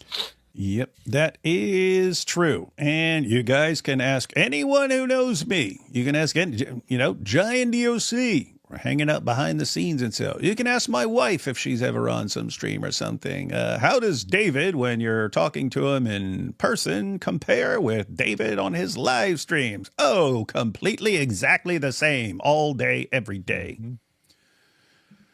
Jake, here we go. Why would Jake tell me on message and be like, yo, we're not going to debate these people anymore? Where's the message where he was like, no, we're not gonna... I can't give you an answer for that, man. I don't tap in with Jake like that. Only time I hung out with Jake was just in Houston. But I'm saying, like, just like pretend you're playing devil's advocate. Why would Jake? So he's going to get to the actual message. Yeah, look what it is. Binder 1, redacted, and so on. But then there's guys are sitting here with pictures of AP, one of his sons, picture of his dining room, of his house. This is them just gathering everything they can find from people to use it, to weaponize it against them and to threaten them. And it's a lawyer, a California lawyer, a California criminal defense attorney providing all of this to be used to blackmail people, to threaten and blackmail people. The date at the top is Friday, January 9th. What? I checked it out. The first stream, the one that you did by yourself, because Malik had put out a pseudo death threat against you, or a veiled death threat, whatever, was January 7th. So it seems that after that stream, Malik's like, okay, we got to get him. What can we do? And then he gets his little buddy Speaking Muslim, and he goes and he spends 2 days gathering all this information. and sends it over. That says 109 pages. Malik said, I have 109 pages of Christian's personal information. Seems some interesting timing there for sure. Uh-oh. Hey, Malik, we know you back down like a coward, like you always do. Kind of too late, right? Might as well go all the way down, dude. You already have this dude in all kinds of trouble. But I'm saying, like, like pretend you're playing devil's advocate. Why would Jake tell me we're not going to talk to these people anymore, and then go on their panel and talk to them, and then go on the panel and talk crap about me on David Wood's panel? Well, I mean, to be fair, you started threatening and trying to blackmail him. That is a good question, though. Like, if Jake is going to have debates with us and then join us live, why would he be telling Malik, "Oh yeah, I'm not going to interact with these guys"? That actually doesn't make sense. I don't know what the reason is. Unless Jake just changes his mind really quick. It's like, yeah, you're right. I'm not going to do that. Oh no, they're right here. I'm going to jump into their live stream. I don't know if he's just quick to change his mind. I don't know. Yeah, I don't know. The reason these things keep coming up is he's trying to find the right screenshot. He is eventually going to find the right screenshot. And Jake did indeed, assuming it's actually from Jake. I guess we can't prove that 100%, but assuming it's from Jake, he did indeed promise not to debate you and several other people ever again. It's probably just because of the escalation. You know, it's like, if you guys keep escalating, how can you guys ever walk back from anything? I think everyone's ego at this point. No, bro. Look. This is what he literally told me. I said, there's nothing Islamic about none of this anymore. It's sneaky behavior. It looks like y'all got some other motives. And then I was telling him, debating Salam al-Masih group after we said no more, and even Libiano is agreeing with it now, right? So like, I'm like, finally, like, Libiano denounced them on live. So it's like, okay. He said, we not debating them anymore. I'm not anyway. Wood, Shimon, A-Plus, Christian Prince had two. And everyone see who's at the top of that list? Anyone see who's number one on their list? Wonder why. You know They're what I all think? blacklisted. What's up? I think that you all need to be blacklisted, because every time they debate you, they lose. So that's it. I mean, you have to be blacklisted because they can't win in any debate. I haven't seen one debate where any of them have won. But that's the Dawa dilemma, Isa. If they debate us, they lose. But if they don't debate us, they look like cowards who are just running from us. So it's lose-lose. All they can do is lose. It sucks that we had to put them in the position, but here we are. We're unifying, and I'm not debating anyone anymore. Why would he say that to me and then go on David Wood's live? That's true. I'm saying you got the right to ask. You got the hack, bro. No, but I don't need to ask. The thing is, I'm done with asking Jake. Jake went and snaked me he's a kafir to me. Jake's not Muslim. Sneaking's a Muslim. Sneaking's not a Muslim. Those Salafis on, Fawad and those guys, they're kafirs, and Jake is not a Muslim. Malik is like, must be really important if he's the one who decides, based on your reaction to him, who is and who is not a Muslim. Crazy stuff, man. We are truly in the presence of greatness. A couple of people point out that there is an interesting name not on the list, which is Avery, or God Logic is not on the list, which is definitely interesting there, that he's okay to debate, apparently, which, I mean, if it's really about blasphemy, right? If it's really about, ripping Qurans or whatever else, then yeah, I guess this is a pretty good list. But I don't know. So I've shredded the Quran. Hatun has done all that. AP has done all that. I don't know that Sam has. I don't recall ever seeing Sam do any of that stuff, and I don't recall Christian Prince doing that. But I don't know. I don't follow everything they do, but I'm not aware. Yeah, of well, I'm sure Christian Prince hasn't, because he doesn't show his face, so it'd be really hard to rip a Quran. But Sam and Christian Prince, of course, are known for being very rude and vile and blaspheming for sure. So it does kind of fit. It is interesting that God Logic's not on the list, even though Malik is personally obsessed with him. Oh, and I have to say, guys, I'd be fine with that. If you say, hey, these are all the blasphemers, we won't interact with those. We'll just debate God logic. Okay, stick with that plan. Stick with that plan. I know. Just keep debating God logic. Keep doing that. Do it. Do it. That'll score you some good points. You know what's weird? What's up? I've been watching all their debates. Every single debate that I've seen lately, they have to talk about Israel and Palestine and Jews. Like, there's not one debate that I've seen that there isn't some pot shot that's put at Jews. And I'm like, you're not even talking about Jews, but you have to figure out some way to attack Jews in it. Mm-hmm. I was just watching the Hassan Shibli debate, and there was this guy who asked some serious questions that are in Islamic thought that an honest person would come and say, yeah, these are difficult questions. We have to kind of, engage them, with temperance. And I take what you're saying seriously. But you know what the guy Hassan Shibli said? He said, well, Sheldon Adelson spent $50 million to attack Islam, and Israel wants to destroy Islam. This is all from Sheldon Adelson.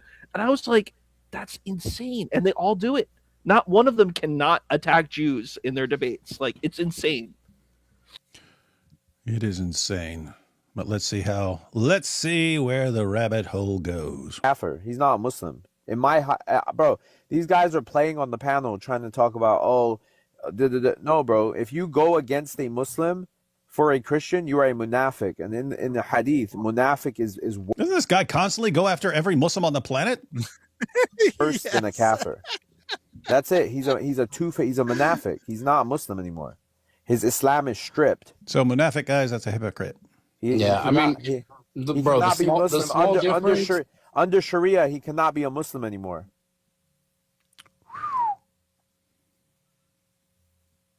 I don't consider myself intellectual enough to make that determination. I'm not authoritative. Neither is Jake. Neither is Jake. You know Jake gets all his info from Fareed, right? Jake doesn't know a lick of Arabic. He doesn't know anything. What? When I asked Jake one question, he didn't know how to answer it. Jake's stupid. You know that Jake's genuinely dumb. He actually doesn't know anything. He gets all his answers from Fareed. Wait, you're getting your answers from Fareed? Fareed, now we know. Everyone, Jake's getting his answers from you. Why don't you just show up for once in your whole life, Fareed, and finally debate, huh? Even when I was baking him, he tried to add Fareed to the call so he could figure it out. Jake doesn't know anything. It's kind of funny, man.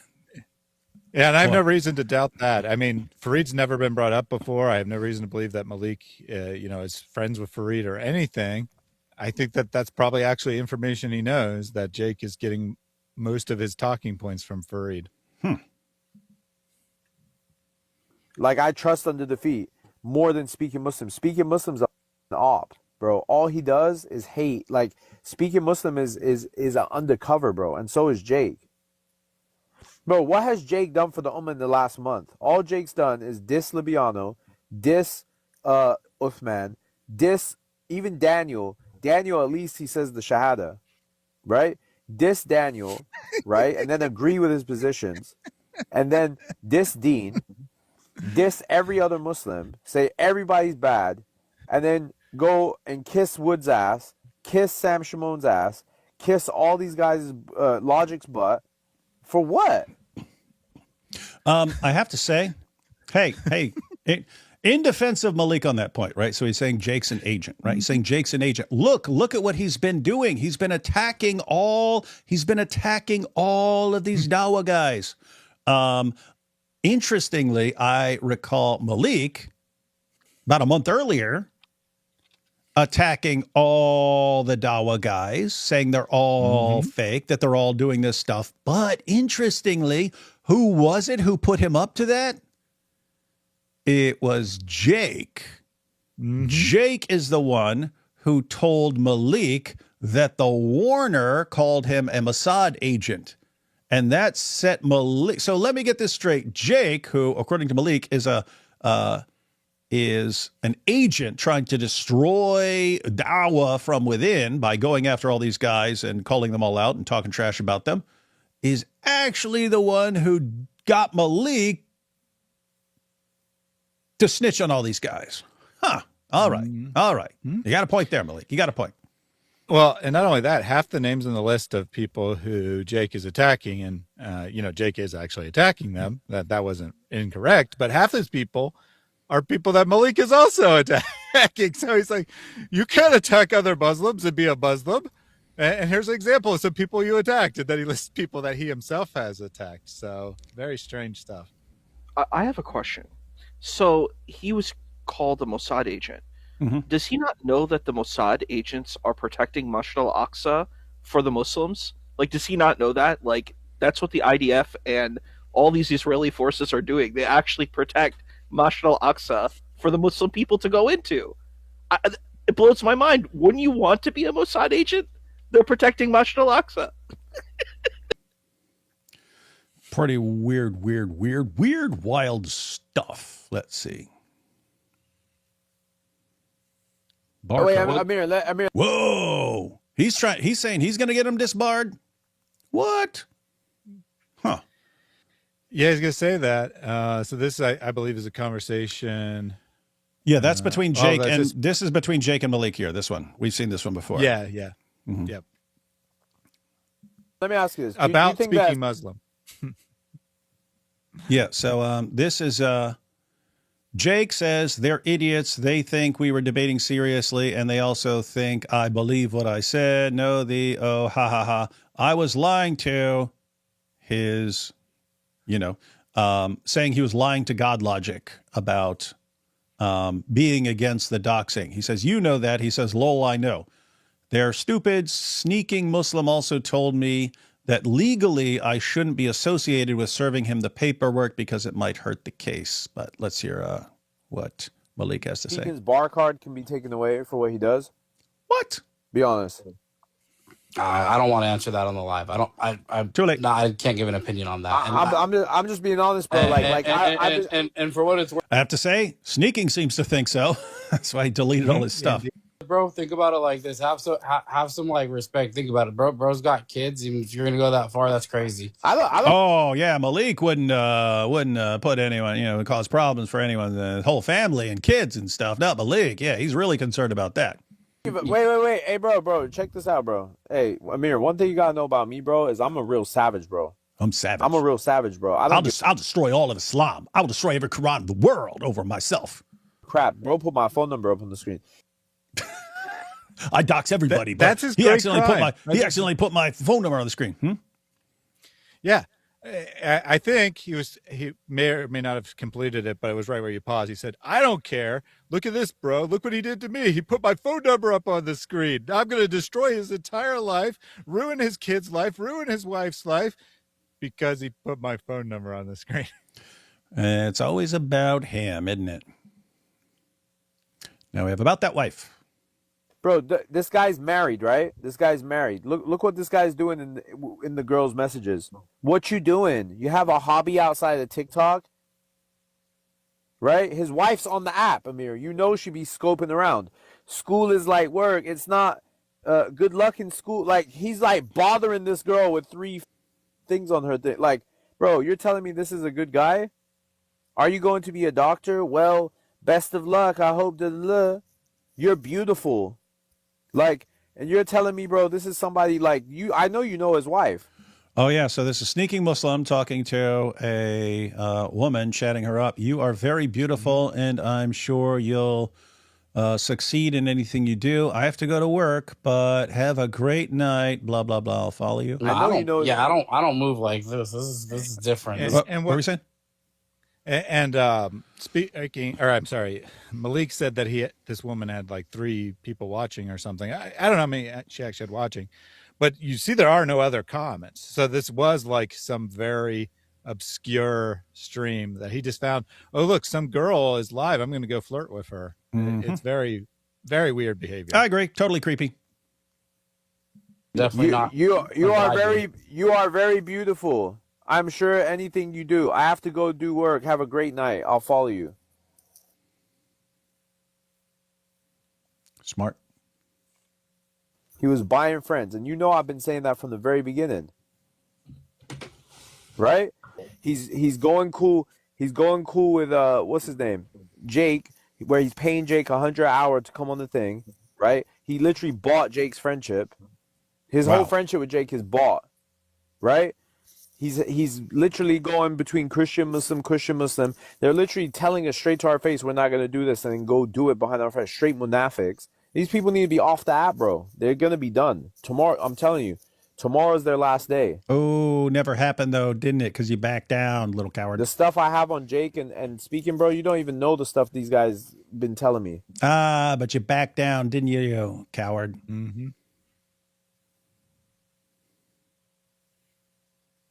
Like, lawyers already are just bad people. Like, he's a crooked lawyer. He's a crooked lawyer. His bar card's gonna get stripped, bro. I'm telling you. Like, his bar card's gonna get stripped. I don't know about all that, but that's a far reach. He got his family working for his law, bro. It's all, bro, a scheme. Bro, have you read his Reddit reviews, bro? Do you know how many people file paperwork against Speaking Muslim as a bad lawyer? Like, how he takes money from people and doesn't do the job? How he disappears on the phone line? I don't know. Bro, it's all over Google, bro. It's all over Google. I can confirm his law firm does have a bunch of negative reviews. Now, I don't know if that's unusual, right? Maybe that's just par for the course, that people who lose cases get upset and leave bad reviews. But his law firm definitely has a bunch of negative reviews. And Malik said that they're also committing tax fraud, that he's putting his family members on payroll so that he can say that, the business didn't make any money. We paid this out. That I think that's what he meant. I think that's what he meant. All right. Only a few seconds left on this one. We got 3 strikes. Let's see. Oh, is this going to be Malik's 3 strikes policy? You did this, then you did this, then you did this. You're out of Islam, and now I have to destroy you and your whole family and dox everybody else on the entire planet and snitch on everybody.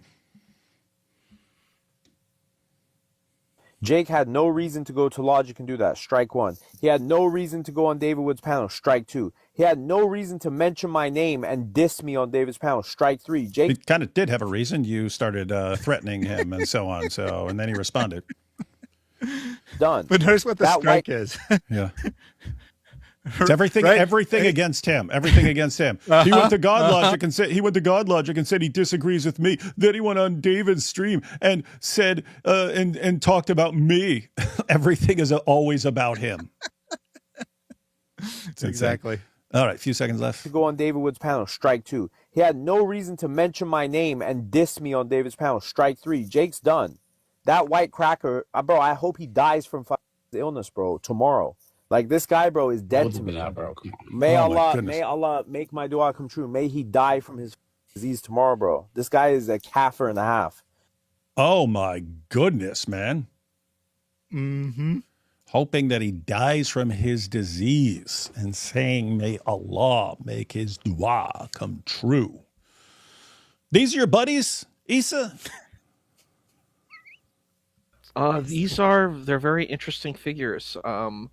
I am surprised they have so much time on their hands to do this. I don't know. I'm usually busy working and learning. I don't know. It's having endless cell phone conversations, attacking yourselves. I mean, I would think that you would want to create unity instead of saying you're a kafir and you're a munafiq and you're a mushrik. And I'm like, I don't even think you see. One of my favorite movies is Princess Bride, and there's a scene where Inigo Montoya, like one of the main characters of the story, talks to like this the kind of the bad guy for the first act of the film, who's played by Wallace Shawn, and this guy keeps saying inconceivable. He keeps saying this word over and over again. It and he's doesn't like, mean what you think it means. I don't think it means what you think it means. And he keeps saying it over and over again. And I'm like, that's what I think they're using with this word kafir. Kafir means one who covers over the truth. That's literally what it means in Arabic. It comes from the trilateral root kafara, right? So in order to cover over the truth, you have to know what the truth is. So you would have to prove that a person is explicitly deceitful and explicitly a liar. That's what a kafir is. It's someone who is an explicit liar. So they know what's correct, they know what's true, and what they're trying to do is hide and cover over that truth. That's what that word means in Arabic. So it's really weird that people are just using this word, and I'm like, yeah, it's not how it is. How do you prove that Jake is a kafir? What do you do? Are you going to say that What is he lying about? What is he lying about? What is the deception about God? Like, this is the thing he has to engage with, and I think it's basically this utilitarian word that's used to attack their enemies. That's it. They're like, this is my enemy, and I'm just going to say, well, you're not in Islam. And I'm like, who are you to say someone's in a religion or not? Why is that your business? Why don't you go help people and do something good with your life instead of doxing people and being a part of what I would call Team Golden Shower? You know, the Team Golden Shower. Get out of Team Golden Showers. It's not Club Pyru. Get out of Club Pyru and Team Golden Showers. It's disgusting and it's gross. Time to get out. And you heard it here, guys. Malik, we know you're listening to this. Got to get some hikmah. Issa's got way more hikmah than you. You should listen. Why are you all talking about Princess Bride now? What the heck? See what you did, Issa? It's an amazing movie. You have to see. Yeah, they wanted to make that in the 1970s, and they wanted Andre the Giant and I think Danny DeVito to play. They wanted Danny DeVito to play Vizzini, and they wanted Arnold Schwarzenegger. No, they wanted Andre the Giant to play. What's the Giant's name? Fezzik? Was it Fezzik? Was he the one? Fezzik, yes. Yeah. Yes. Yeah, so they wanted Andre the Giant and Danny DeVito. Danny DeVito didn't do it for some reason, and then Andre the Giant didn't want to do it because he didn't want it to hurt his wrestling image. It would destroy the image, because back then you had the real believers. You had people who thought it was real back then. You didn't want to break that confidence, and so Andre didn't want to do it. So then someone suggested Arnold Schwarzenegger. And so they were going to set it for Arnold Schwarzenegger and like someone else. And then the whole plan got derailed for several years. And then by the time they were trying to do it, Arnold Schwarzenegger was way too expensive. They couldn't get Danny DeVito. So then by that time, Andre the Giant was willing to do it because his career was coming to an end and so on.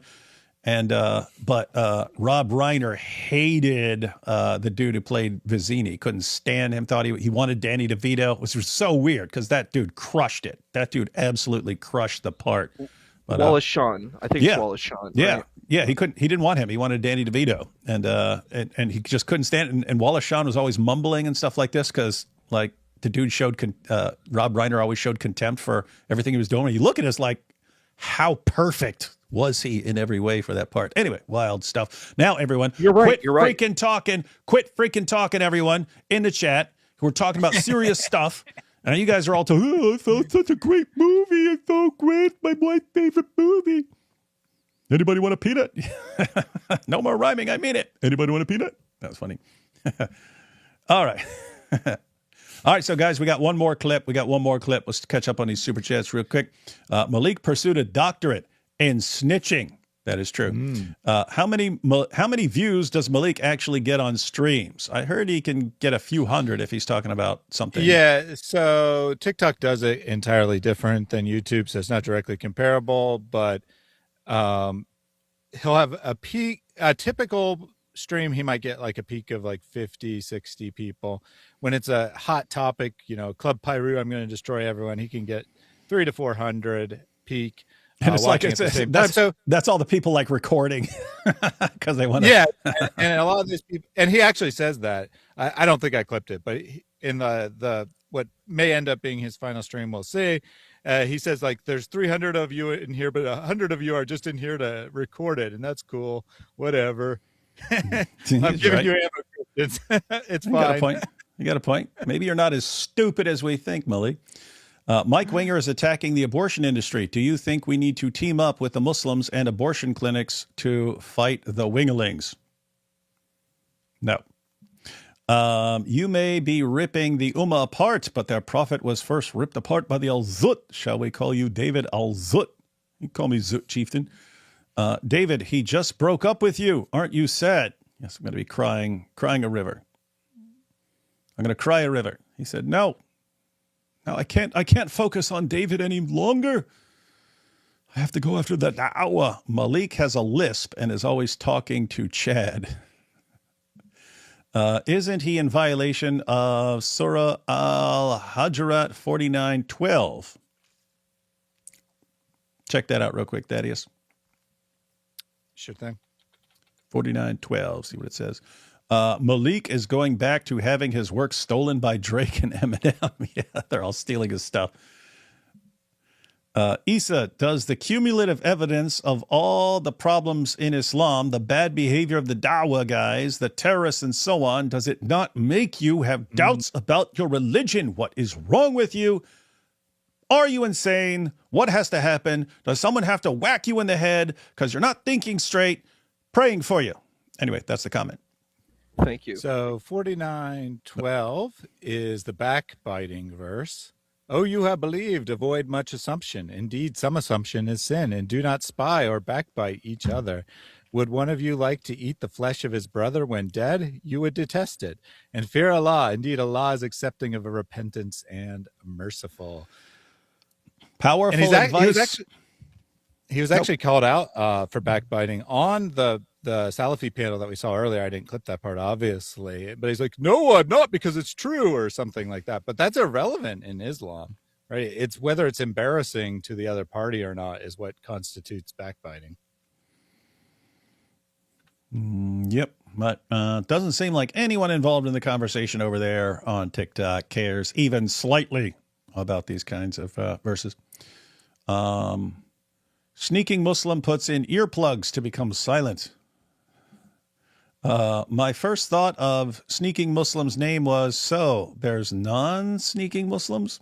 Yeah, he's the one who speaks.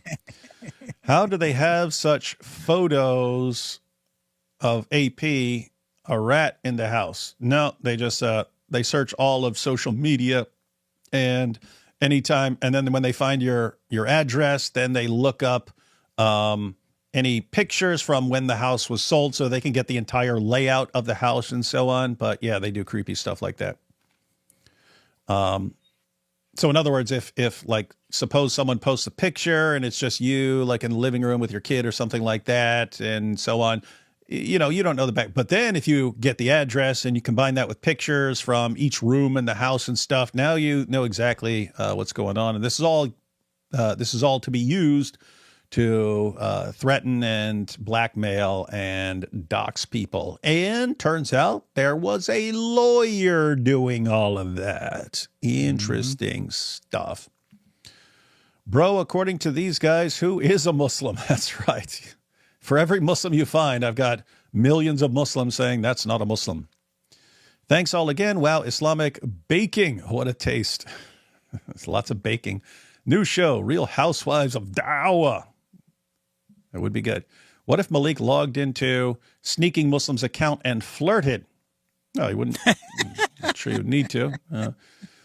Who wishes death on someone with a sickness and wishes it via God? I've seen Muslims do this multiple times. Disgraceful. Yeah, it's crazy that like he's doing it with fellow Muslims and just because they disagree with him. Mm-hmm. He is not dead. He is just mostly dead. Great line. Yeah, that's good. Is Club Pyru a kangaroo pie eating club? It might be. His parents named Malik. That's Malik, means king. They're sad. Yeah. Imagine naming your kid King and he turns out to be a total loser in every possible way. Thaddeus, since you've been watching Malik live, did you hear the part when I commented and said to him, come to Jesus, and he went crazy? So this is from George Deary. You ever catch that? I'm not sure. He does, like, people in the chat periodically will say something about Jesus, and he does usually, like, I mean, he does, in fairness, he does it with all messages, but he'll just like stop mid thought and you know, curse someone out or whatever. I don't know specifically if I heard yours or not, but I've definitely heard him do that kind of thing. And here we have, got that almost caught up here. You're trying to kidnap. Now they're giving lines. You're trying to kidnap what I've rightfully stolen. Love you guys, but Issa's so sweet. Love Princess Bride. Yep. Yeah, everybody loves Issa. Why don't y'all just marry him then? Huh? Why don't you do that? All right, one more clip, guys. One more clip. And this is the third one. What's this? So he says tomorrow, right? The last clip we just said, tomorrow I'm going to go live. We're going to have the Club Pyru exposing everyone. So he does go live. He ends up just walking around and talking about what's going to be on Club Pyru. I think in this particular case, he is still planning it. He really just didn't have enough time to prep everything. He says he needed tech help because he doesn't know how to set it up on a laptop, and he wants it to you people to actually see, because we've watched his previous ones, like it's one phone looking at another phone. He wants to actually do it properly, so he said he needs some help with that. It'll be tomorrow, which was yesterday. So I think at this time he was still planning on going forward, but then after this went live, probably the Muslims got on his case so hard that he has decided to back down. Malik, so quick to back down. Can't handle the pressure, eh, Malik? Can't handle the pressure. Mm-hmm. You know who can handle the pressure? Anyone on our side. Here we go. He does like to talk about pressure. Mm-hmm. Under pressure. Ding, ding, ding, ding, ding, ding, ding. You said this is the last live, so this, like, I'm doing it on my laptop, right? So I gotta wait for an old girl to show me how to do it on the laptop, because I got a lot of stuff that I want to show. Tomorrow 7 p.m. Pacific is gonna be the last live. This live, we just having some fun.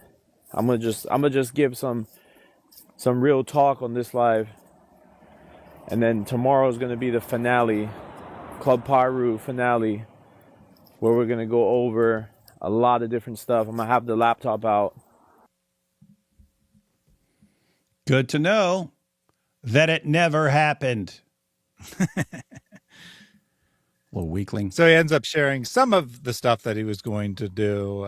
He can't like share the screenshots and stuff, so he's just gonna have to take his word for it. But he does leak some of the information and share his thoughts on all kinds of stuff.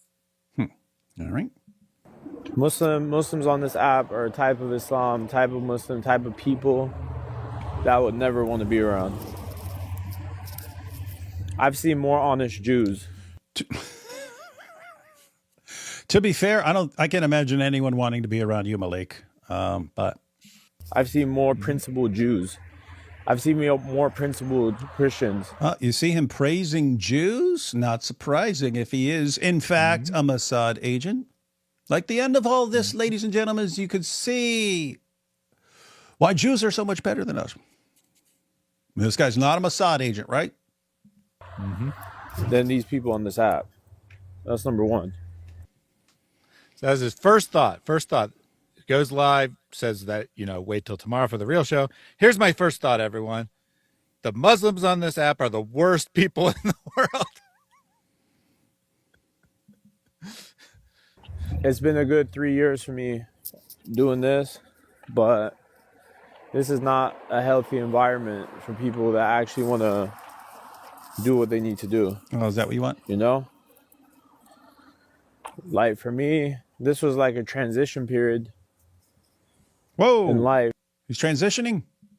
And it's just like, no. I can't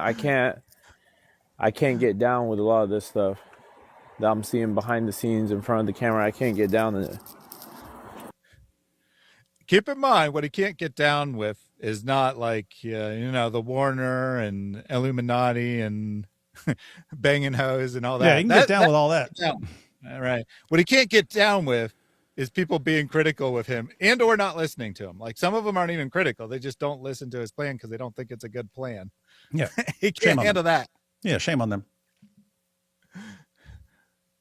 The only slip up in the whole circle was speaking Muslim and Jake. And that's my fault for trusting Muslims, Should have known better. I mean, every Muslim, even that little South Sudani that hasn't been fed, that ex-Muslim, every Muslim knows, every Arab knows in their culture. Muslims, you can't trust Muslims.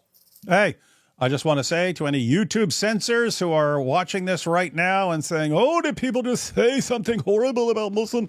We're reacting to this and watching. This is not us saying this. This is someone we're reacting to, and we find what he is saying evil, racist, and Islamophobic. Just wanted to put that in there so you guys know. You know that, that could be clipped.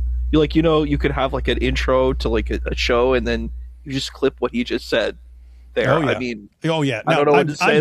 I'm definitely going to clip that and put it on X and say this is what Malik thinks about Muslims. And it's not deceptive. That is actually his point, right? He talked to Christians. He talked to Muslims. And he made one mistake, and that was trusting Muslims. Everyone knows you're not supposed to trust Muslims. Like, he actually means what he's saying. Wild stuff. Just can't. In business and this and that, just can't trust them. It's all fake, bro. Like, I don't care what you guys like, how you guys want to justify it online. Like, I've been around the world 3 times, and I know like fake when I see it. And it's just so much behind the scenes. And even the way I, like, bro, if y'all think the stuff I say is crazy, like, the behind the scenes stuff is even like worse, you know? Yeah, you've told us some of the I've behind been the saving scenes. a lot of receipts. A lot of Christians on this app been ratting. Like, it's funny because you look at someone like speaking and be like, that's a rat. Oh, what's his name? Giant Dog said, oh, we don't have people like that on our side. Okay. But once I show you the people like that on your side, will you do a live about it? Or will you? What? Who's on our side? You mean some TikTok people we've never heard of? Malik, you are the rat king, dude. You are the rat king. We've never seen anyone snitch as much as you. You are the rat king, and you're complaining about rats. Oh my goodness! And basically saying, "Well, I'm going to expose other rats." It's like a little kid, but other people were doing it too. Cover it up and just play little clips. That's all they do. So you got one side of Muslims being fake, and then you got the Christians just putting certain clips and videos. Huh. Right? Because they just want to show their people what they want them to see. Islam is bad.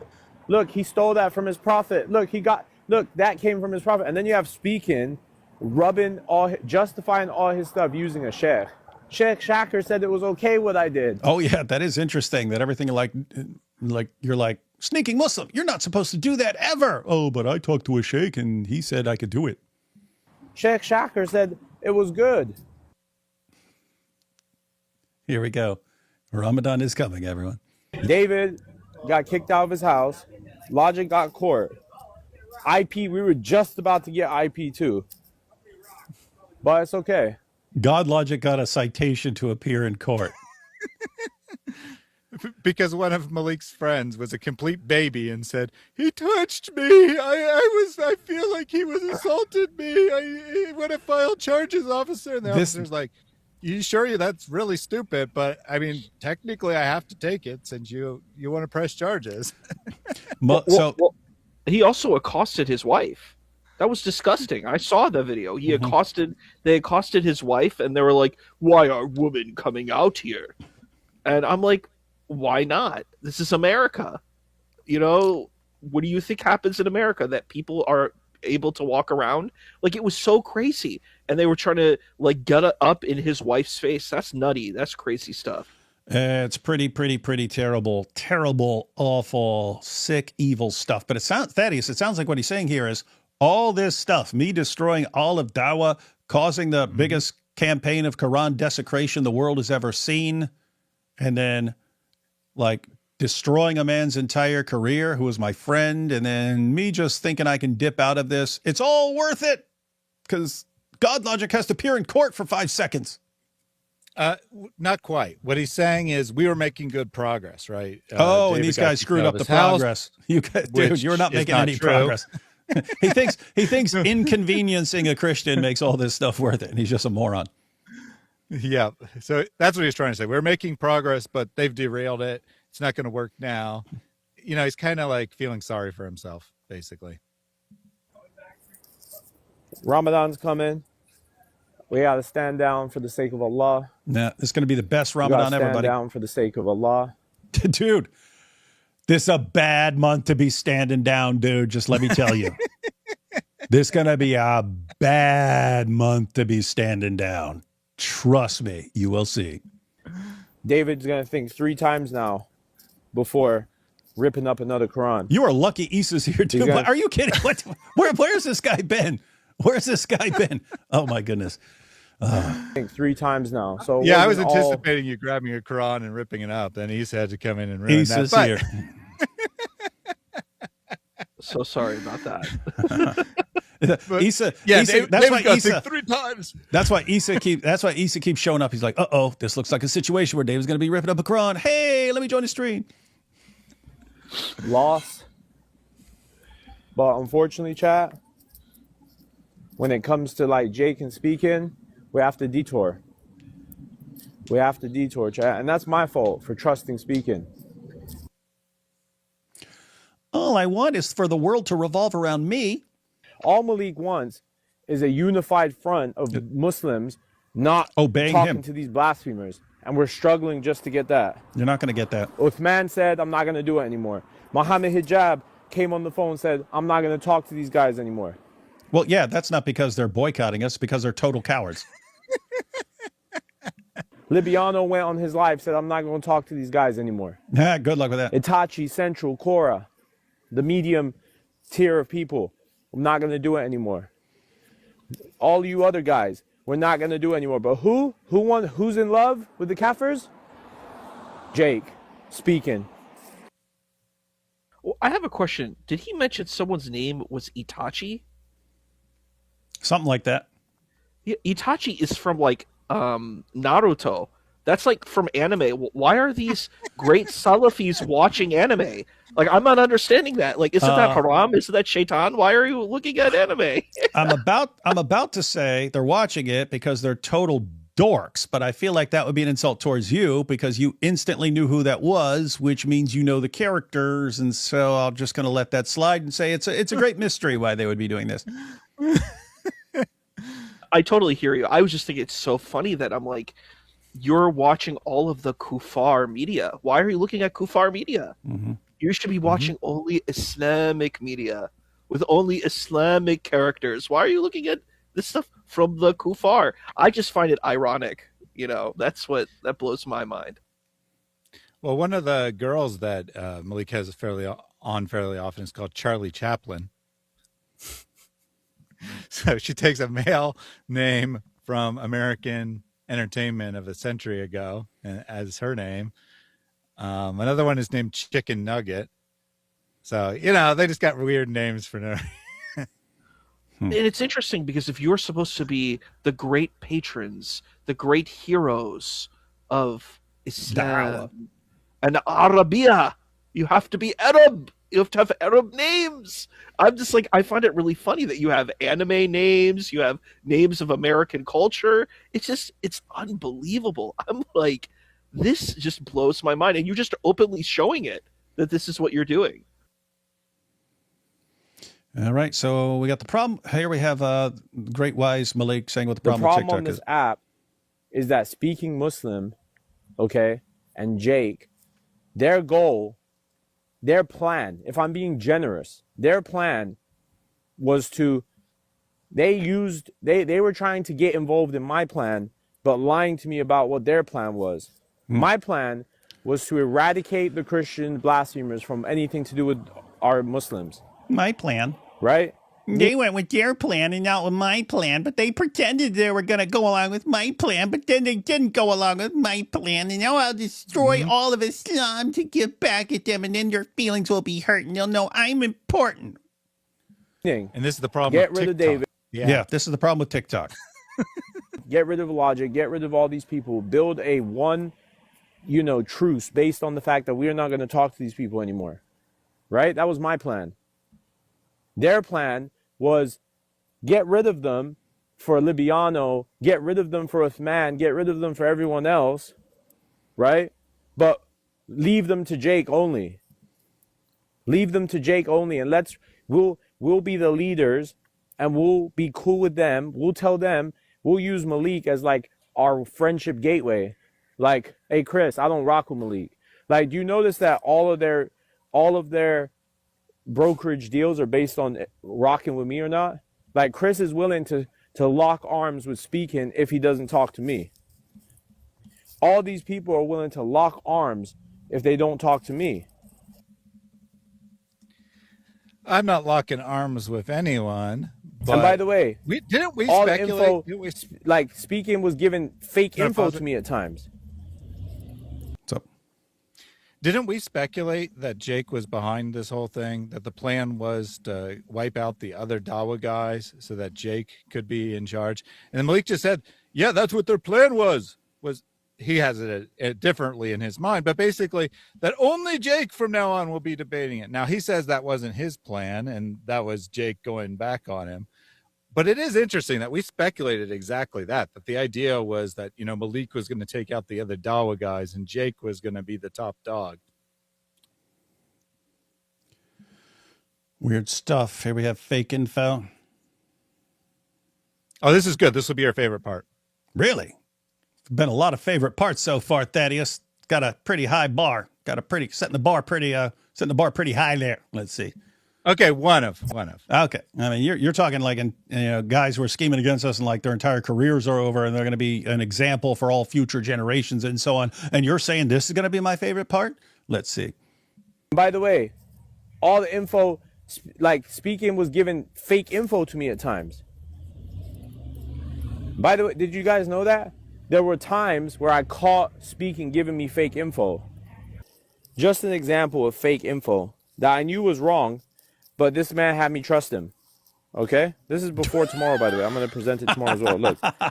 Speaking. This is like on David, right? I told him, he told me Sagara. That's his alias. I have the pics too. So this is Malik in blue, right? His last name. Yes. And this is Sneaking Muslim who came up with Sagara. That's the alias. Remember, I have pics too. So last name Sagara? Yes. David Sagara. Wait, let me find, because you lagging. That's the wrong name. Send the file. NGA, I don't know what that means. The live in, what? Oh, yeah, that's probably supposed to be nigga. Sorry. Oh, what the heck? Why'd you just say it, man? The heck is wrong with you? I know. I'm sorry. Thaddeus, they're going to clip that, Thaddeus. They're going to clip that, Thaddeus. Your channel's over. Thaddeus is a racist. Thaddeus busted using the N-word right there. The live in 3 hours. He didn't say the hard R, so he's fine. No, he's still not fine. Trust me, he's still not fine. Thaddeus is done, and we all have to disassociate from him. So I get it here. So 3 hours before the live stream, got the girl coming too. So this girl who's supposedly my victim, then... This is crazy. So it's actually Sneaking Muslim who derailed that. That was obviously fake no matter what, but they made it easy to prove that it was fake. Why? Because, 3 hours before the live stream where they got the interview, they got this victim coming forward. Sneaking Muslim messages him and says, "Hey, I found out his real name is Sagara." And he's like, "What? I got the girl coming. It's in 3 hours. What am I going to do?" And he says, "I'm still at work. Give me a few." You think 6 p.m.? No, it's correct time. That was the alias in the sheet, right? And so then they had to scramble to make that point, and they had the girl for this fake interview say, "But his name wasn't David Wood. It was something else. I don't remember. It was something else. His real name is not David Wood."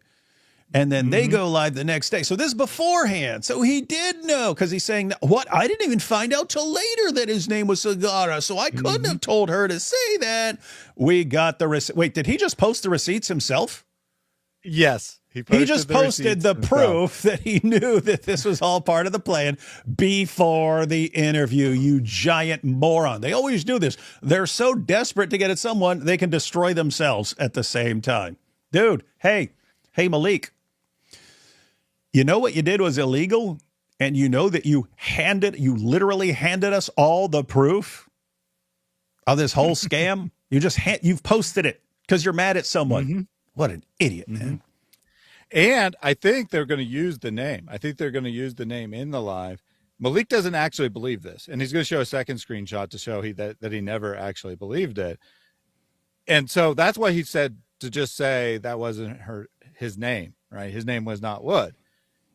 So we thought it was like, his great plan to prove that it was a true testimony, that he discovered it later on. But I think they were actually just going to use the name. And then he tells the girl not to use the name because he doesn't believe it. He thinks that, Speaking mistaken and it should be something else, because he searched David Cigar real quick and figured out it was not your name. And then it turns out that is exactly the info that he provided, so that he had to go with it the next day. Can I ask a question about this? Did you so the relationship you had with this person, was this like a long-term relationship, or was this like a one-night stand type of thing? What? No, there's no. I was not a long-term relationship kind of guy. So in this video, it was sort of perceived that this was a long-term relationship. So I'm like, that sounds like it's even nonsense to the narrative that was presented.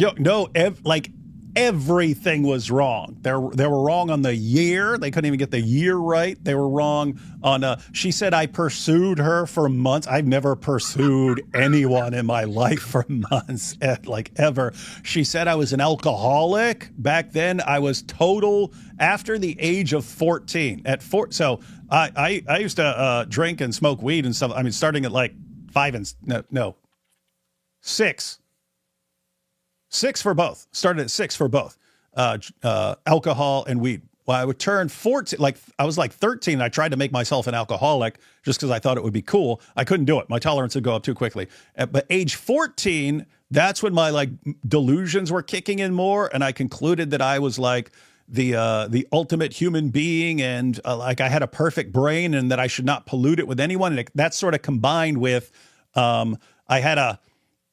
It wasn't so much when I was a little kid, but as I got older, I had this like resistance to any sort of peer pressure because I viewed everyone else as inferior beings. And so if you were like, here, do this, I was like, I would never in a million years do whatever you're trying to peer pressure me into doing. Never. You don't pressure. I pressure you. You don't pressure me, right? So anyway, yeah. So from the age of 14, find me anyone who ever saw me take like a sip of anything. Find me one person. I will recite the Shahada. You guys show me one person from after the age of 14 all the way up until I was 18. And this chick saying I'm an alcoholic and stuff. But yeah, but notice, like I can't prove that. I can't like prove that I didn't drink or something like that. I could get witnesses or something like that. But like, how would I prove that I was not an alcoholic back then? It would be very hard to do. But when she says, but his name wasn't David Wood, his name was something else. His name was not David Wood. Yeah, sorry. You just made it really easy. You just made it really easy to prove that this was a big scam between a lawyer, Malik, Central Dawa, and whoever that girl was. And there are different suggestions about which girl this was. So 4 people involved in a little conspiracy to say a bunch of false things. Interesting. To falsely accuse someone of rape. You know, that sort of thing is frowned upon in court, don't you? Well, the thing that you did is not really a shocking thing. It's a very normal thing that happens all Quit the time. defending it, man. Yeah, we get that. But yeah, the point is, all the Muslims do this stuff too. They do the same thing, and they're like getting mad that you did this. I'm like, yeah, a lot of people are older, and then they have relationships with people who are a bit younger. Like that's a very normal thing. And I agree. I'm not saying it's right, but it's bizarre that people are making this huge deal about it. I'm like, this is like very commonplace. Mm-hmm. Yeah, you don't need to be defending any of that stuff, man. The point is, what I did, here's what I did. I told people exactly what I did. If you want to condemn me based on what I did, I don't care. That's fine. If you want to lie and then say I did all this stuff, okay, then we got a little problem. Anyway. Yep, we got a lawyer conspiring to produce false testimony. Libelous false testimony, right? It's libel per se. Because accusing someone of rape is libel per se. You don't have to prove damages. It's inherently damaging statement. So you have a lawyer conspiring to slander someone. Wait, the same lawyer who was compiling a huge file to be used to dox people? Mm-hmm. And then the idiot admitted it? Mm-hmm. You don't say. Got a long career as a wonderful criminal defense attorney ahead of him, I suppose. But we'll see. And you know what's crazy is that they get so upset about this incident, but I don't see them on their crusade to go fight all of these cases. They don't care about it. Their goal is just to attack you. And I think that this is where we see the munafiq space, the hypocrisy, where it's like, oh, this is such a horrible thing, but I don't actually really care about it in reality. I only care about it if I can use it as a weapon to attack this person instead of actually attacking the arguments in debate. Like, that's the point. If you really want to defeat you, then they need to make good Islamic arguments against Christianity, but they're not. They're wasting their time attacking you. Sounds ridiculous. Yeah, no, that's the mistake they make. It's like, okay, whatever I say, you can refute it, but their inclination is to their natural inclination is not to answer the argument, but to discredit the person. So that's one thing. And then in addition to that, they try to control the person. So they keep trying to do that and it just doesn't work. So guys, you want to respond to something, but everything else you try doesn't work. But guess what? Responding is not going to work either. So I think you guys are just screwed, but let's see. I said, so last name Cigar? He said, yes. I said, David Cigar, let me find it. I said, that's the wrong name. I'm still at work. Give me a few. No, that's the correct name. It was on his sheet. Right? He sends me this. Wait, I'm in Milwaukee, Wisconsin? Dang. Yeah, I did go ahead and black out the address because this is a real person. That's a real person. So he's actually doxing some real person here. Yes. So some real David Segara who lives in Milwaukee is you. Wait a minute. So he's doxing me in Virginia and then thinking that I'm actually in Wisconsin. Just tell me, when would I have lived in Wisconsin? Like, when would this have happened? When I grew up in a West Virginia trailer park. Lived in Massachusetts for a while before that, but mainly West Virginia trailer park. I've lived in Virginia, West Virginia, Massachusetts, Florida. Spent years in prison. Lived in the Bronx for like 13 years. And somehow I'm actually David Segara from Milwaukee, Wisconsin. And this guy fell for it. Let's see what he says. Random dude. And I said, wrong guy. Wrong guy. Wrong guy. Report incoming. Send me a message on WhatsApp. Did. I kept telling them that's the wrong dude. Do you hear what an idiot this is? He's saying he knew it was the wrong dude, but then he said it anyway. I know. So he said it anyway. Are you stupid, man? Oh, boy. You know what's see, crazy like, to me? What? The thing that's really crazy to me is what I think. I'm not a master of understanding this narrative, but when you share the narrative, you're like, look, this is the person I was before I became a Christian, before I followed Christ, before I took Christ in my heart. This other person existed who was doing all of these crazy, dark things. And then when I, took Christ into my heart and went on this path, there was a complete transformation. I think it's a very powerful testimony. It's interesting, when I worked at soup kitchens, I've heard similar testimonies where people are like, I used to be a drug dealer. I used to be on the streets. I used to do a lot of terrible things. And then when I started to follow Christ, I started to change and transform and become a different person. I'm not the person that I was before. That's what I heard. I'm like, it's a very powerful testimonial. It's not really an indictment against you, because that being that was there wasn't even who you really were, like who you really are. That was another being. And then when you, went on this spiritual journey, you became something different. And I think that is really powerful and profound. And I think that's lost on these Dawagendas. That's what you think. But nope, I was there. It was me. All right. Here we go. See, like how you can't lock arms with certain people. This guy was feeding me fake info the whole time. So you acknowledge that the information you shared about me was fake, and then you built your fake interview around that fake information. Are you stupid for admitting all of this? Bro, this guy was feeding me true info and then fake info. He had everyone's real info. When I got the files, there was over 100 Christians on the files. Like 100 of y'all Christians were on those files. I saw all of you guys' stuff. Every single one of y'all.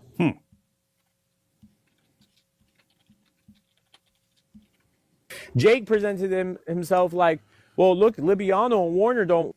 Not the Zut sense, as far as energetic. Want to get involved. I got your back. I'm a real one. I'm not no Ikhwani like these guys. I'm down for the cause. Allahu Akbar.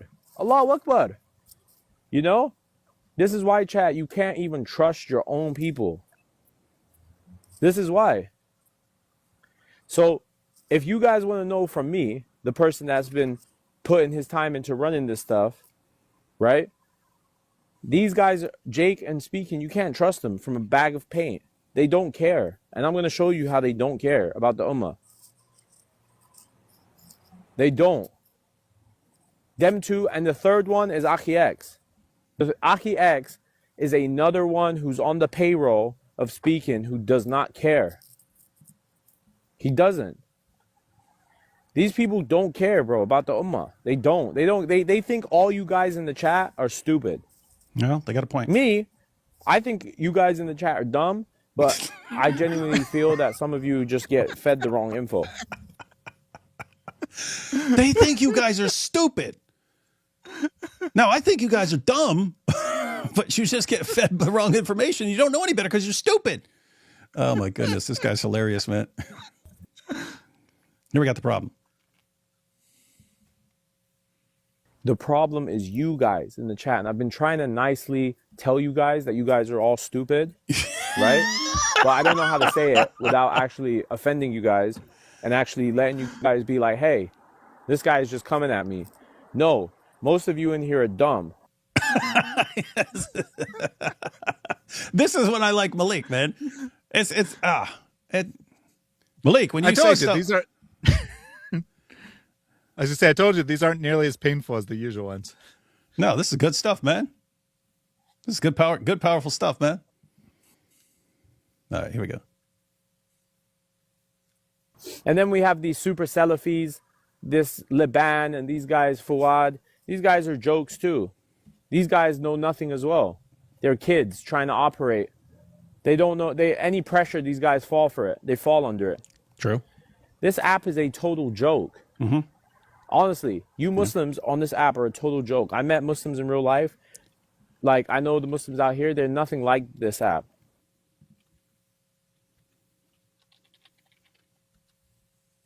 And these Christians are sitting here having the time of their life, and that good on them. Yes, we are. Good on them. On the internet, you guys win. Thank you. Thank you for that. We win. I was talking to Muhammad Hijab, and, you know, there's a lot of reasons why a lot of these guys don't come. Like, I'm asking these guys, like, yo, why are you not coming down to, like, this level, putting people on? Bro, they don't want to because they know what it is. They know the drama, the games, the everything. So that wasn't clear, but basically he's saying Muhammad Hijab refuses to work with anyone who is not a big-time channel. And the reason why is because everyone's just out for themselves. It's all drama.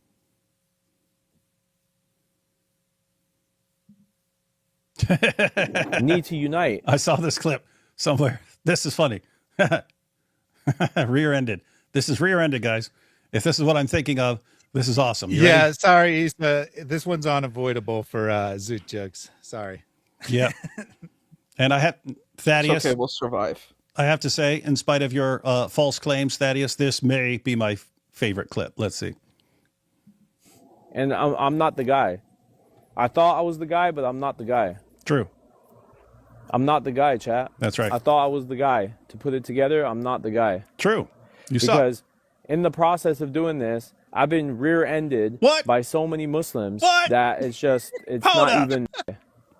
Because in the process of doing this, I've been rear-ended by so many Muslims that it's just. Hold up.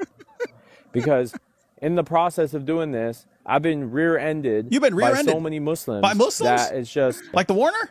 Because in the process of doing this, I've been rear-ended by so many Muslims. What do you mean by that? It's just. Hold up. Because in the process of doing this, I've been rear-ended by so many Muslims that it's not even worth it. Some The people chat wants thinking to know if it was 30. Yeah, was it 30 of them? Maybe I need to play that clip 30 times. Gosh, man, just saying it's not worth it. But according to the Warner, it makes it all worth it when you get rear-ended by a ton of people. Anyway, wild stuff. So, Malik, he's saying it's too much. All this stuff is too much to endure. He's trying, and all that happens is he keeps getting rear-ended by more and more Muslims. Muslims, stop rear-ending Malik. Leave his rear end alone. He can't get you into the Illuminati. Yeah, he can't get you into the Illuminati. Stop rear-ending him. Leave his rear end alone. Save Malik's rear end. Gosh, what's wrong with you people? It's not worth it. Not worth getting people rear-ended. Like Jake and Speak and are going to exist in this community, Yeah. then there's no hope. Yeah. Yeah. And his rear end isn't going to save you guys. There's nothing his rear end can do when you've got Jake and Sneaking Muslim on the platform. Yeah, good to know. The Dawah motto. But these guys, their motto is, if I can get away with it, I will. If I can get away with doing something slick, I will. That's true. Jake, if I can get away with it, I will. Speaking, if I can get away with it, I will. Aki X, if I can get away with it, I will. This is their mentality. If I can get away with it, I will. Mm-hmm. That's true. That's why it's not for me anymore, chat. I can't deal with a degenerate community like this.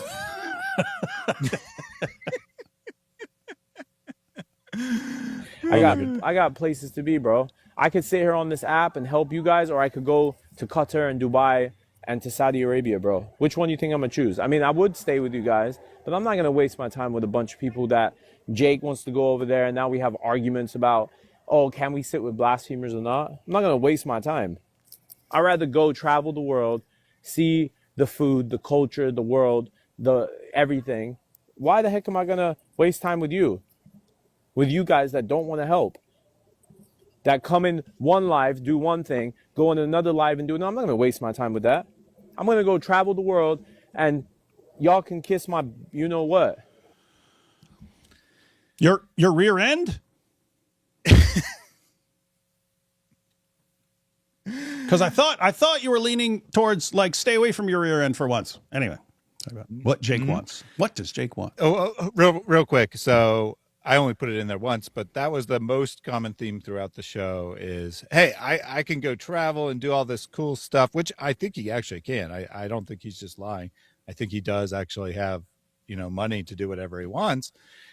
Or I can sit here with a bunch of losers on TikTok. What do you think I'm going to choose? I'm going to travel the world using my trust fund. I'm a trust fund baby. I can just spend the rest of my life traveling, go live on an island. You can't stop me. It's better than sitting here because you all are stupid.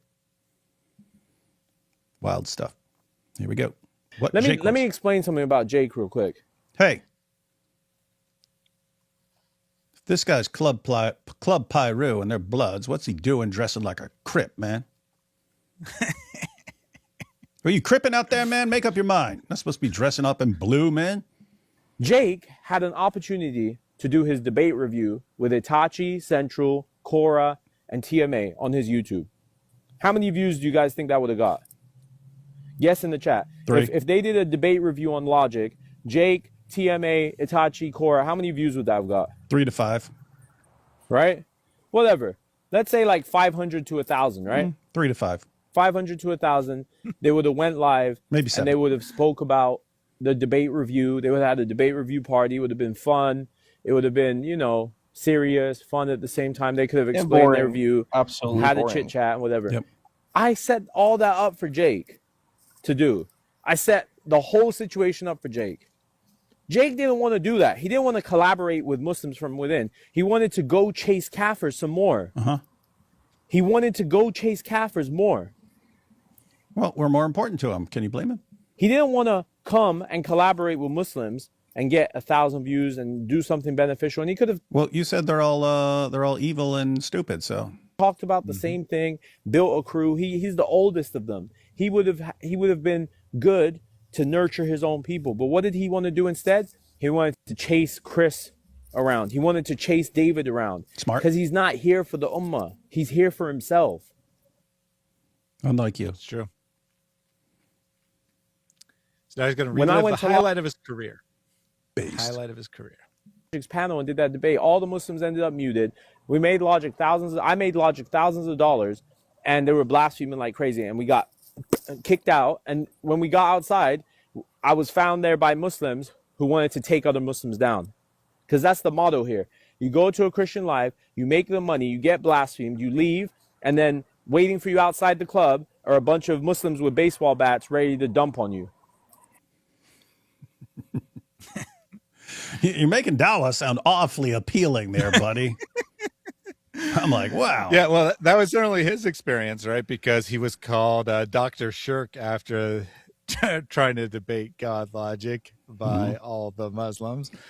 So, he goes on, and he's not wrong. I mean, he's not actually not wrong. He goes on God Logic's program, right? People are watching God Logic mostly for those kinds of interactions with, random Muslims or whatever. Gets humiliated. Makes Logic a bunch of money from super chats, and then he leaves, and all the Muslims are hated on him. So he's like, "Why would anyone want to do this?" He's got a point. It does suck. Better for all you young Muslims out there thinking of pursuing a career in Dawah. Listen to what the man just said. Bad idea. You guys are dysfunctional, and you guys want.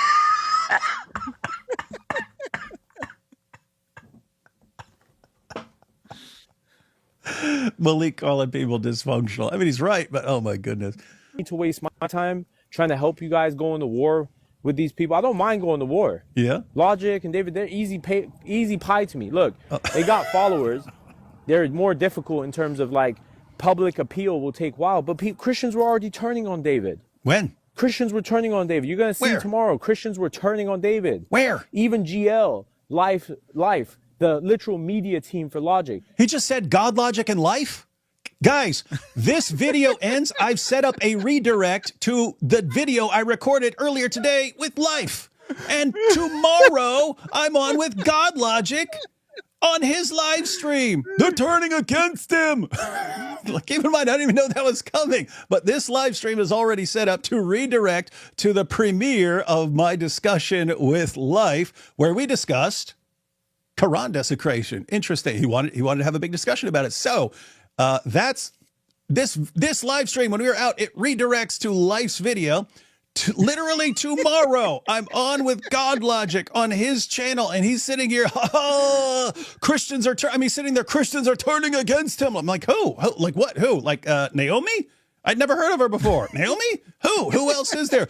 Life and God Logic. You mean the two guys that I'm doing stuff with today and tomorrow? Oh my goodness, what an idiot, dude. He lives in fantasy land, man. Total fantasy land. Why would they turn on you? You mentioned God Logic yesterday. I hadn't even watched this clip yesterday when we had the stream. And you mentioned you were going to be streaming later this week with God Logic because, yesterday he said that IP has abandoned you when you were streaming with IP after that. And you're like, and later this week I'm streaming with God Logic. So IP, God Logic, they're all abandoning you.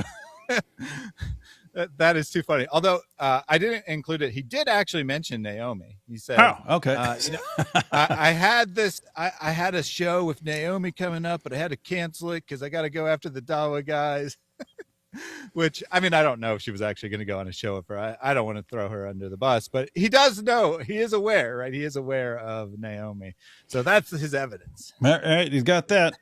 Girl I never heard of before made a video saying, "This is mean to do." And even her own fans turned against her and told her she has no clue what she's talking about.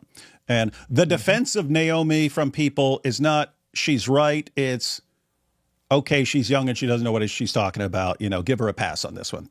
That's the defense of Naomi. It's telling me, yo, bro, I'm gonna talk to.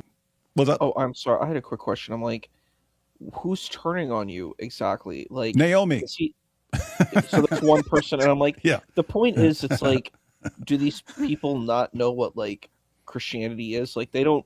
That's not a problem for Christianity. Life's messaging me right now, going, "What a liar." So Life's watching this, guys, and watching, going, what a liar. That's funny. What were you saying, Isa? Oh, sorry. I was saying that it's like they don't understand how Christianity works. Like, once you become a Christian and you leave your past behind, you don't. This isn't. It's not an issue. Why would Christians betray you about that? You were very honest and you shared your testimony about that and how. you came into faith. That's a very powerful thing. I think he's talking about because of him, like he's doxing everyone, and then Christians are getting mad at me because me refusing to back down, I'm causing him to dox everyone else, and they're all getting mad at me and turning against me. Let me go ahead and say, guys, apart from Naomi and some people in comments, there are people in comments who say, David, you shouldn't do this. You should just never put these guys in their place. You have to just be nice all the time and so on. Apart from that, guys, no one I actually know or who was familiar with the situation has ever said one word to me about stopping. No one. No one said, David, come on, you need to stop this. It's really causing a lot of problems. No one. But he thinks they're all like behind this. Oh no, David is causing all this damage. We have to turn against him. And he lives in total fantasy land, man. Total fantasy land. Wild stuff, man. Yeah. The general response. So one, you have people who are like, oh, we're going into a Quran demolition mode because nope, he's crossing lines. He's doxing people. We got to make him stop. So if we have to demolish a ton of Qurans, we're going to do that. So that's like Thaddeus, Eric, and so on. There are people like that, and tons of people sent in things and made their contributions to Quran demolition ranch. So you have people who are like, oh, this is right. This is seriously messed up. And yes, we do need to take somewhat extreme measures to make it clear that this will never be tolerated. Other people, that the general alternative to that is, I'm not going to do what David is doing, but I understand what he's doing it and not going to interfere. That's the alternative. Everyone turning against him lives in fantasy land. Mm-hmm. But let's let him continue. When he's doing criminal activities, this is criminal. Doxing people is a criminal activity. We know that. But you got to let people continue. You don't want to stop them. You got to when if someone's destroying himself, do not stop him. I mean, you can. And what I mean is like destroying his entire project of controlling Dawah and stuff. He's destroying that, right? He's not like ending himself or something like that. But you want him to continue doing that. Why? This is the sort of guy, and I speak from experience, guys like this have to lose everything and hit rock bottom for any hope of actually changing and moving forward. I know that because I went through that. I know that. There are certain personality types. You're a psychopath. You're a narcissist. You grow up your entire life having ways of doing things that are really, really bad towards everyone around you. And when people call you on it, you just keep falling back on this bag of tricks for manipulating and controlling people. So if you keep falling back on it, and your entire way of doing things has to completely break down, leaving you like completely exposed and destroyed. And that right there is the only hope for someone with this mentality. You just have to hit absolute rock bottom so that you say, okay, this is how I have done things. This is what has led to maybe my entire way of living is just massively screwed up. And this is the proof I am terrible and I need to change. And when you hit that rock bottom like that, Isa, you're about that far away from becoming a Christian. Just so you know. That's why you have a problem. You're too nice and everyone praises you for being nice. So you think, I'm the greatest person in the world. What do I need Jesus for? Definitely not that, but I hear you. Yeah, I definitely do not think I'm the greatest. I'm definitely the least of the least, but thank you. All right, here we go. David next time, like whoop de whoop whoop, aka like me and Logic ain't really down with what David's doing, right? They were slowly all getting there. They already knew what it was. It's war. Christians were turning on David. Guys, you're confusing people saying we're not doing that with Christians turning on me. Guess what? I don't think most Christians should be doing this. Mm-hmm. Matter of fact, I say that in the interview that we recorded before this. This is going to be linked to. This is not. Someone needs to do this. But most don't, right? Most Christians who are doing apologetics and so on should want to keep up, good relations with other people and Muslims and so on. But someone needs to do this, and it might as well be me. I'm happy to do it. Have you seen David rip anything? No, because he's feeling pressure behind the scenes. Just because you didn't see it. Thaddeus, aren't we about to come out with the top 100 video? Yep, that's going to be my next project. Had to get these videos guys. out about. Yeah, guys, we already have the 100. We just have to compile them. What an idiot! Yep, that is going to I'm going to try to get that out by this weekend on Quran and Demolition Ranch. The top 100. I'm going to compile them together, and then David's going to watch it over and decide if he wants to add commentary to it. That'll be out soon on Quran Demolition Ranch. It was only delayed because Malik was melting down too much for us to. That's what I was about to say. You don't see David because you were going after Dawa guys. We don't want to rock that boat, Malik. We don't want to rock the boat when you're cooking all the Dawa guys and destroying all your fellow Dawa bros. You think I'm like, oh no, he's going after this guy who was the one who was responsible for doxing us all. He's exposing him and getting him disbarred. Let me distract him by ripping up a Quran. Are you kidding me? I don't want to distract you when you're going after the Dawa guys, dude. What an idiot. This is like legend status idiot. Pressure being applied. The pressure. Right? But what do you guys do? Just as that shit happens, Jake wants to go on this channel. Malik, you don't control me. That's true. Malik, you don't control me. I don't even know my own address in Morocco. You can't even dox me. Like, and Thaddeus is sitting there giggling. I would have laughed if I was Thaddeus too. It was because it's funny. Right. Shaggy should have been laughing. He's giggling right now Shaggy, too. You know? He's laughing right now too. To be fair, Malik, we're all giggling and laughing right now. Damn right, Shaggy should have been laughing. I would have laughed too if I had Jake there saying that. That's Happy Valentine's Day, you know? I mean, it was funny. Jake was funny. He was. And notice I was like in the middle of that long live stream. Malik apparently watched the whole thing. We need to get Malik to come to Modern Day Debate. He should come debate on a platform. He would just be legendary. He'd be amazing. I have to say, he is. I mean, from the one debate I saw, he's actually a decent debater, but that's only when he's using our argument. So I don't know how he would be defending a terrible Dawa argument. But let's see what we got going on here. Broken community. There's no infrastructure in your community. And that's the thing. Muslim Lantern, no connection to the Muslim streets. Warner, no connection to the Muslim streets. Oh, but Muhammad you're Hijab. But I'm connected to the Muslim street because I'm a trust fund baby. No connection to the Muslim streets. He doesn't actually mean streets. Huh? Just to be clear, when he says the streets, he really means lesser up and coming da'is, right? Oh, okay. He means that none of the big names are helping out anyone come up, and right, because they're narcissists. He's going to go on to say that the Christians are not like that, and he's correct.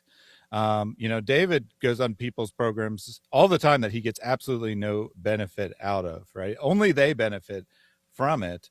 I can say that when I barely knew David, he agreed to come on my program. I mean, we're friends now, but he agreed to come on my program when he barely knew who I was. And he probably got, he might have got like 2 subscribers or something, but he essentially got nothing out of that.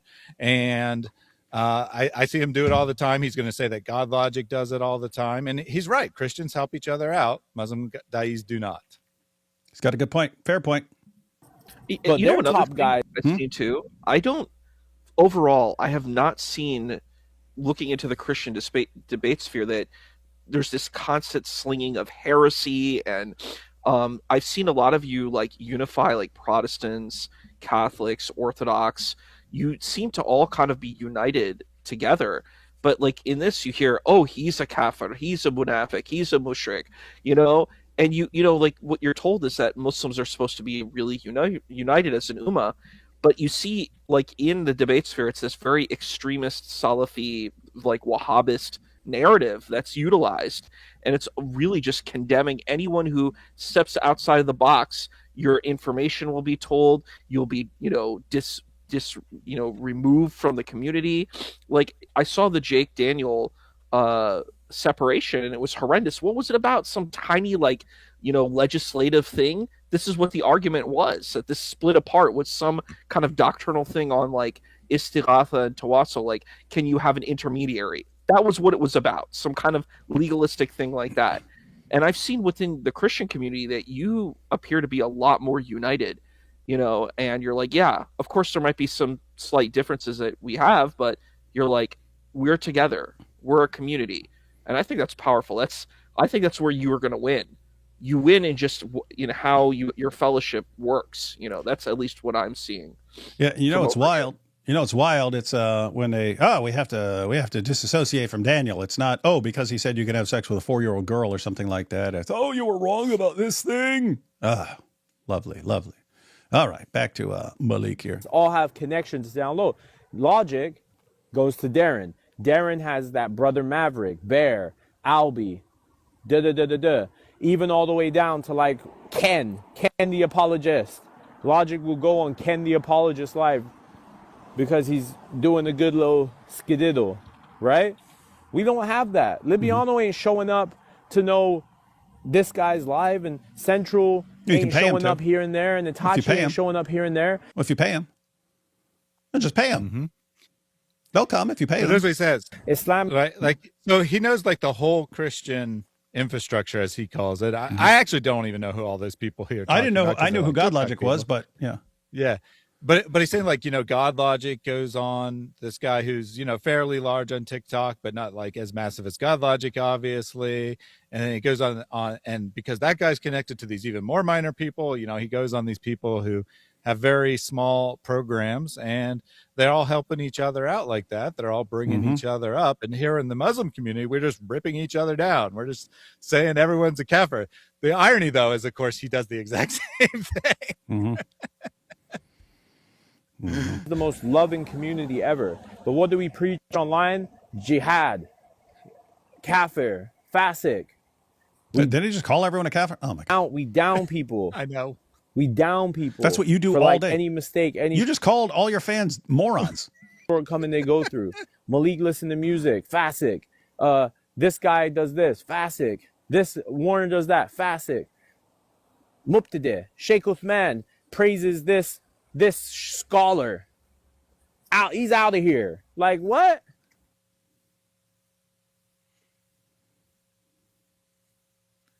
And I'm gonna say, listen, I'm gonna tell you something my dad said to me. And wallahi, when he said that, I just looked at him like he was crazy. But and he said, son, I'm giving you a trust fund. Don't just use it to be an idiot for the rest of your life and destroy da'wah and cause a bunch of Quran desecration. But I did the opposite.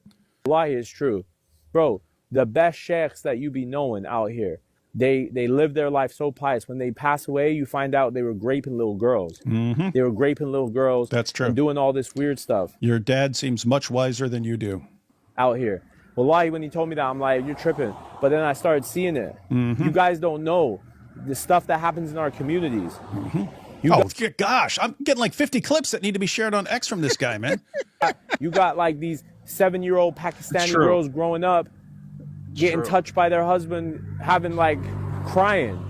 Because they're like, I was touched when I was younger by my uncle or by the guy in the mosque. He groped me.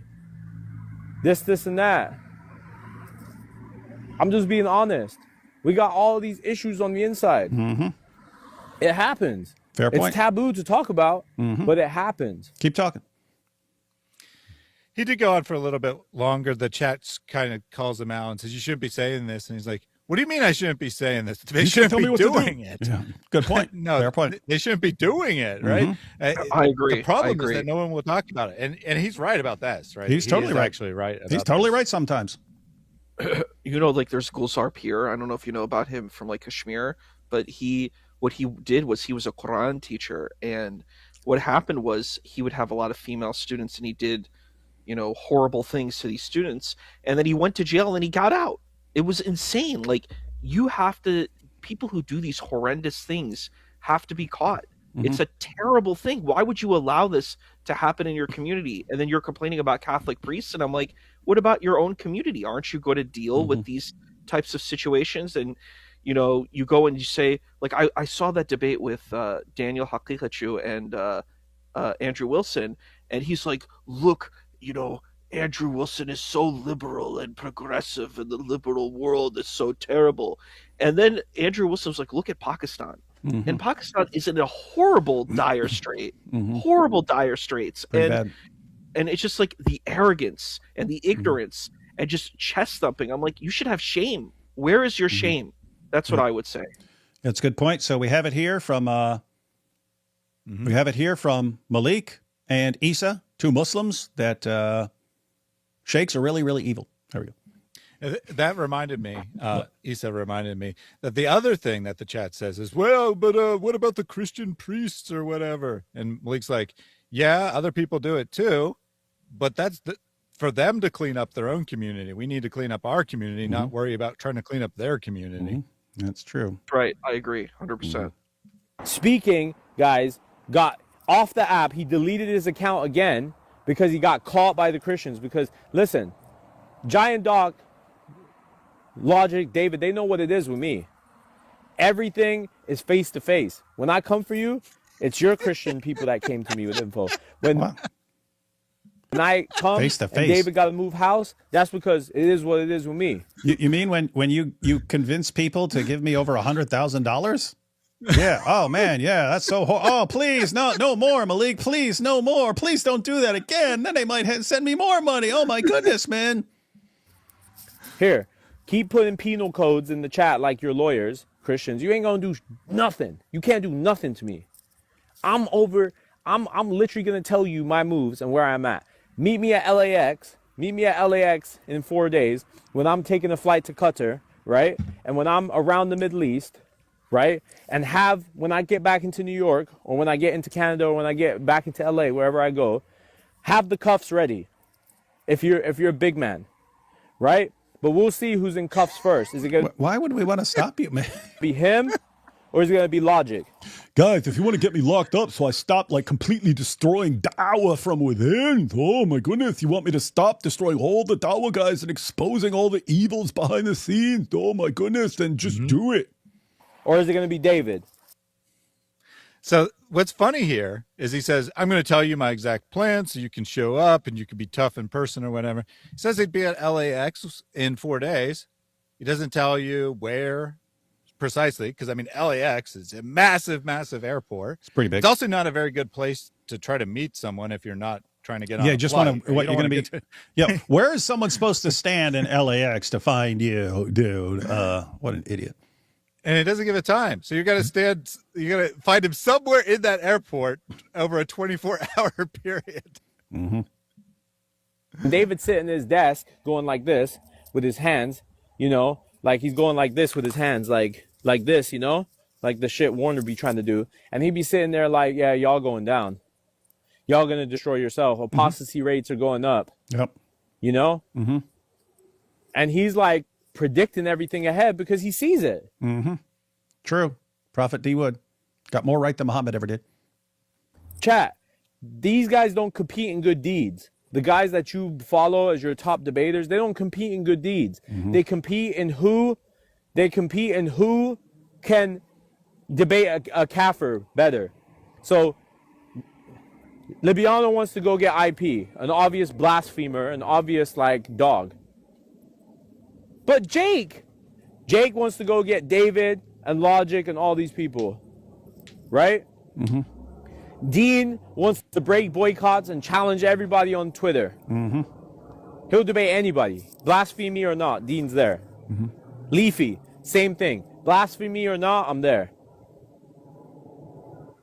Uthman, Logic, come to the mosque. Logic, meet me on the Galapagos Island. Logic, come find me on Mars. Playing games. True. Playing games. Total coward. He's right. It's funny. He can see the reality of his fellow Dawa guys pretty well. But let's see what he's going to say something about the Islamic dilemma. Bro, if you don't understand the Islamic dilemma, there's going to be a long segment here. So this is towards the end. He goes into this long explanation of how none of the Dawa guys understand the Islamic dilemma, how none of them can actually solve it, how it totally works. And then he ends up giving his own interesting explanation as to how he solves it.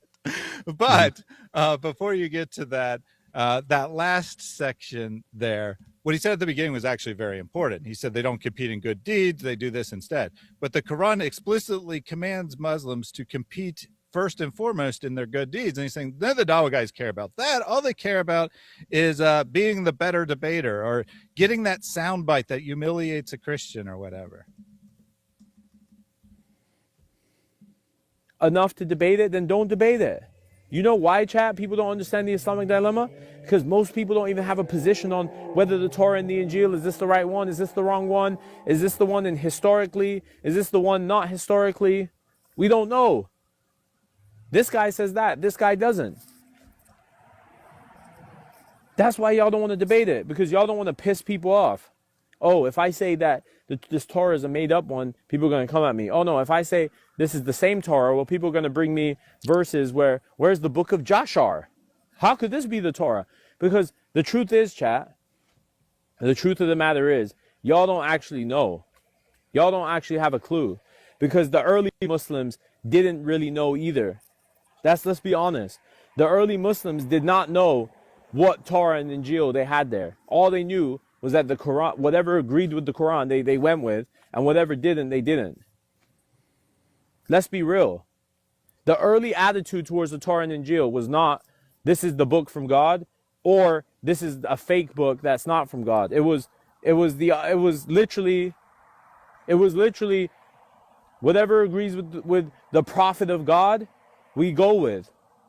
Whatever doesn't, No, that was the position towards the people who were telling you what's in the Torah. It was whatever they say that lines up is good, and whatever else, then don't believe it. That was the position. It wasn't, but the assumption there was, if they tell you something about the Torah that doesn't line up with what you believe, it's because they're distorting it, not that the text was corrupted, dude. I know you are. Sorry, his point here is that no Muslim has ever been able to solve this, right? The early Muslims didn't solve it. The Muslims today didn't solve it. They just hear and obey, right? Basically, they don't actually have an answer to the problem. That's true. Don't.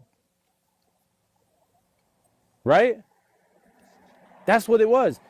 The Muslims didn't know. The Christians and Jews knew. The Christians and Jews knew. That's what I'm saying. The Muslims didn't know if the Torah and the Injil. That's what I'm saying. You guys are talking as Muslims and as Muslims who don't. That's not your book.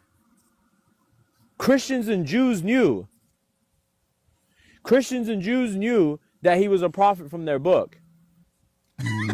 What? That's it.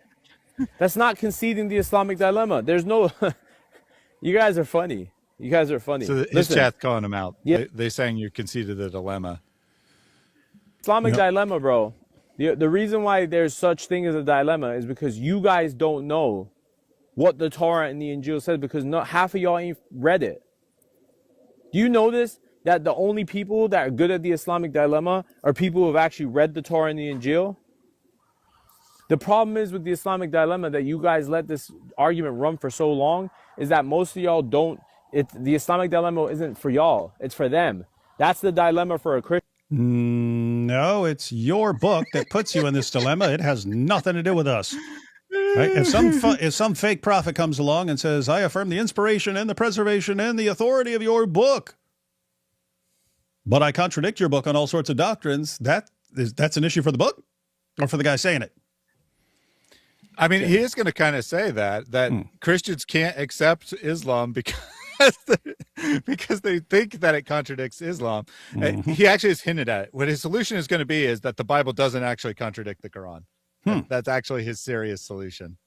Let's see. On becoming a Muslim. When they say the Islamic dilemma, they're projecting their insecurity on if the Quran is true or not. Because the way their church has taught them the Torah and the Injil goes against the Islamic teaching. Yeah, that's what I mean. That's the actual position of Islam. If what they're saying contradicts Islam, it's because they're misrepresenting it. Think about it. A Trinity. If you read the Bible, there's no such thing as a Trinity in there. There's no such thing as Jesus being God in there. If you've read, literally says it, Torah and Injil, Paul's letters, send them packing, right? If you've read the Torah and Injil, you don't find no Trinity. You don't find nothing that goes against the Quran, really. There's really nothing. There's really nothing. So there's really nothing. there's an issue. If you want to critique Trinity, then the same thing goes for Tawheed. The word Tawheed is not mentioned either, so it's like you have to be consistent. No, that's always a stupid point. If you're saying the word is not mentioned, like the word theology is not mentioned in the Bible, therefore there's no theology in the Bible. Okay, come on, stop embarrassing yourself. But he actually does understand the dilemma, and he hasn't successfully, of course. He hasn't even explained why, basically, but he is actually attacking one of the two pegs. Normally, they don't attack either of the two pegs. So, he's attacking that there's contradiction. Yeah, Muslims the Quran's not wrong when it affirms the Bible, because the Bible doesn't actually contradict. Yeah, Muslims attack the idea that the Quran affirms the inspiration, preservation, and authority of the Torah and the Gospel. They normally don't attack the other part, which is that the Quran contradicts the Torah and the Gospel. He's saying that's the false claim. Yes, the Quran is affirming the inspiration, preservation, authority of the Torah and the Gospel, but no, they don't contradict each other. It's just people have misinterpreted things. Good. Try that for a while. Because remember, chat, all of this fighting, all of this war was because certain Christians thought it was okay to do this al-zut, talk nasty, mock, like Thaddeus, these Triple K members think it's okay to constantly mock. And then he's got you literally on this video using the N-word. Nobody's on their live stream talking to them. They're doing it to themselves. Yeah, that's Christian love, right? And you guys claim you want to spread the gospel, right? Yeah, we do. But and we want to expose false prophets, so there's that too. Spreading the gospel, because every time you guys say that to us, all you're going to invoke is anger.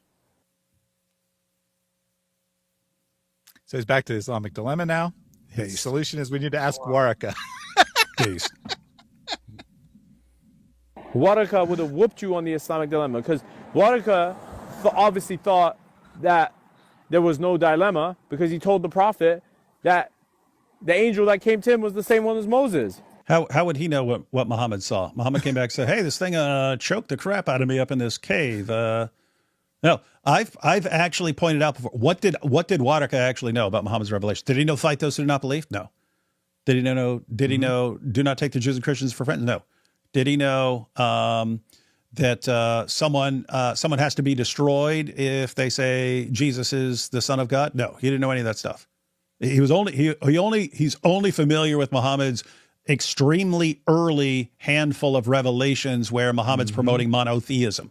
And I have to say, if I was in that position and I see some random Arab come out of a cave and start proclaiming monotheism and start saying, hey, we have to follow the prophets of the Bible and so on, I might have concluded that, hey, maybe this guy's a prophet. Maybe God sent someone to the Arabs.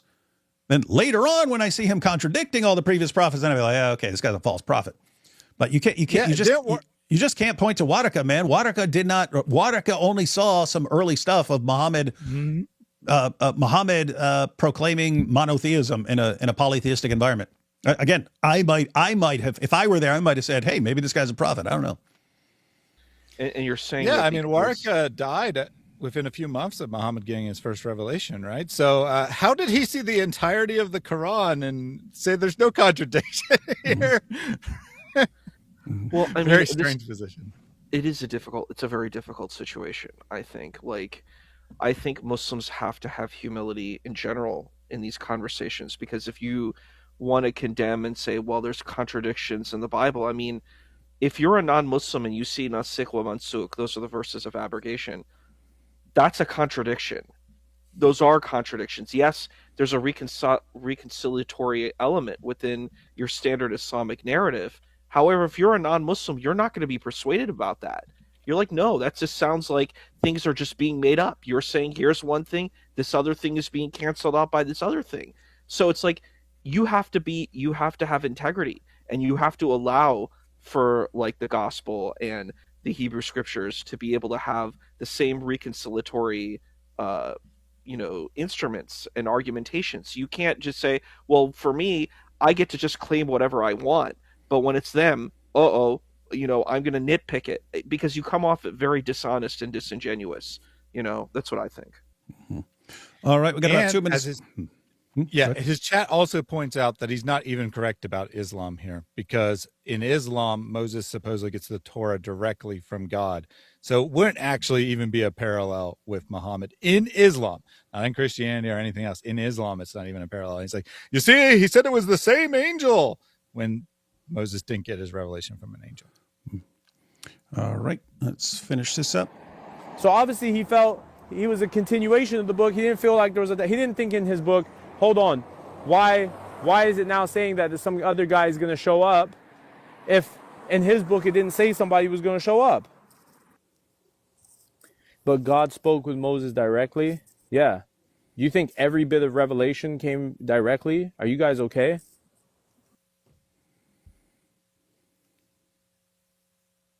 Now, apparently, go to First Galatians. Go to First Galatians. Go to Galatians 1. First Galatians.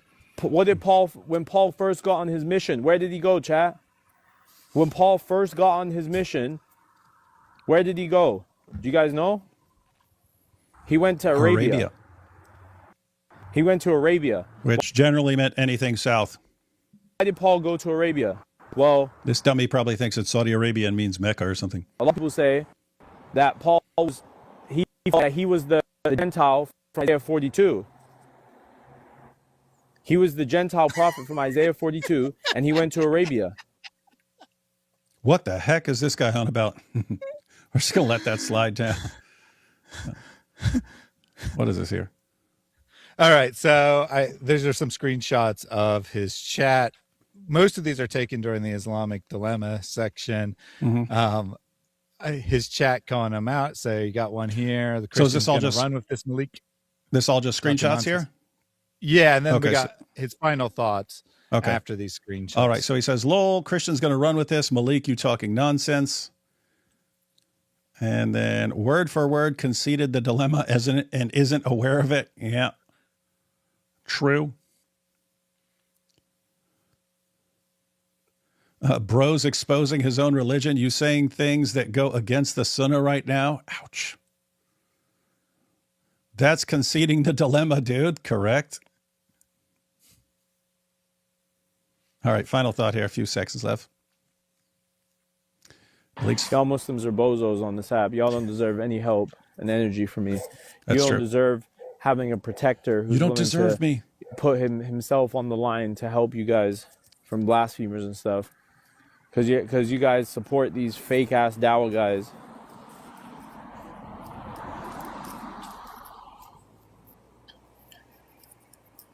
He's reading the chat.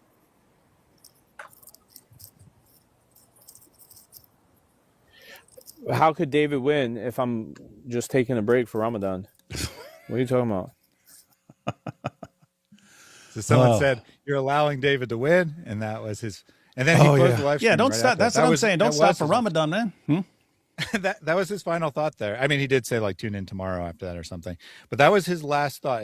And as of right now, that appears to be that might actually be his last words to the Dawah world. Is you guys are all a bunch of bozos. You don't deserve me. You don't deserve me. But Malik, you're gonna let David win. Well, how can he win if I'm just taking a break? So he's just taking a break, but he's saying this is the end. Come on, man. Come on, Malik. We're having too much fun, man. You can't leave.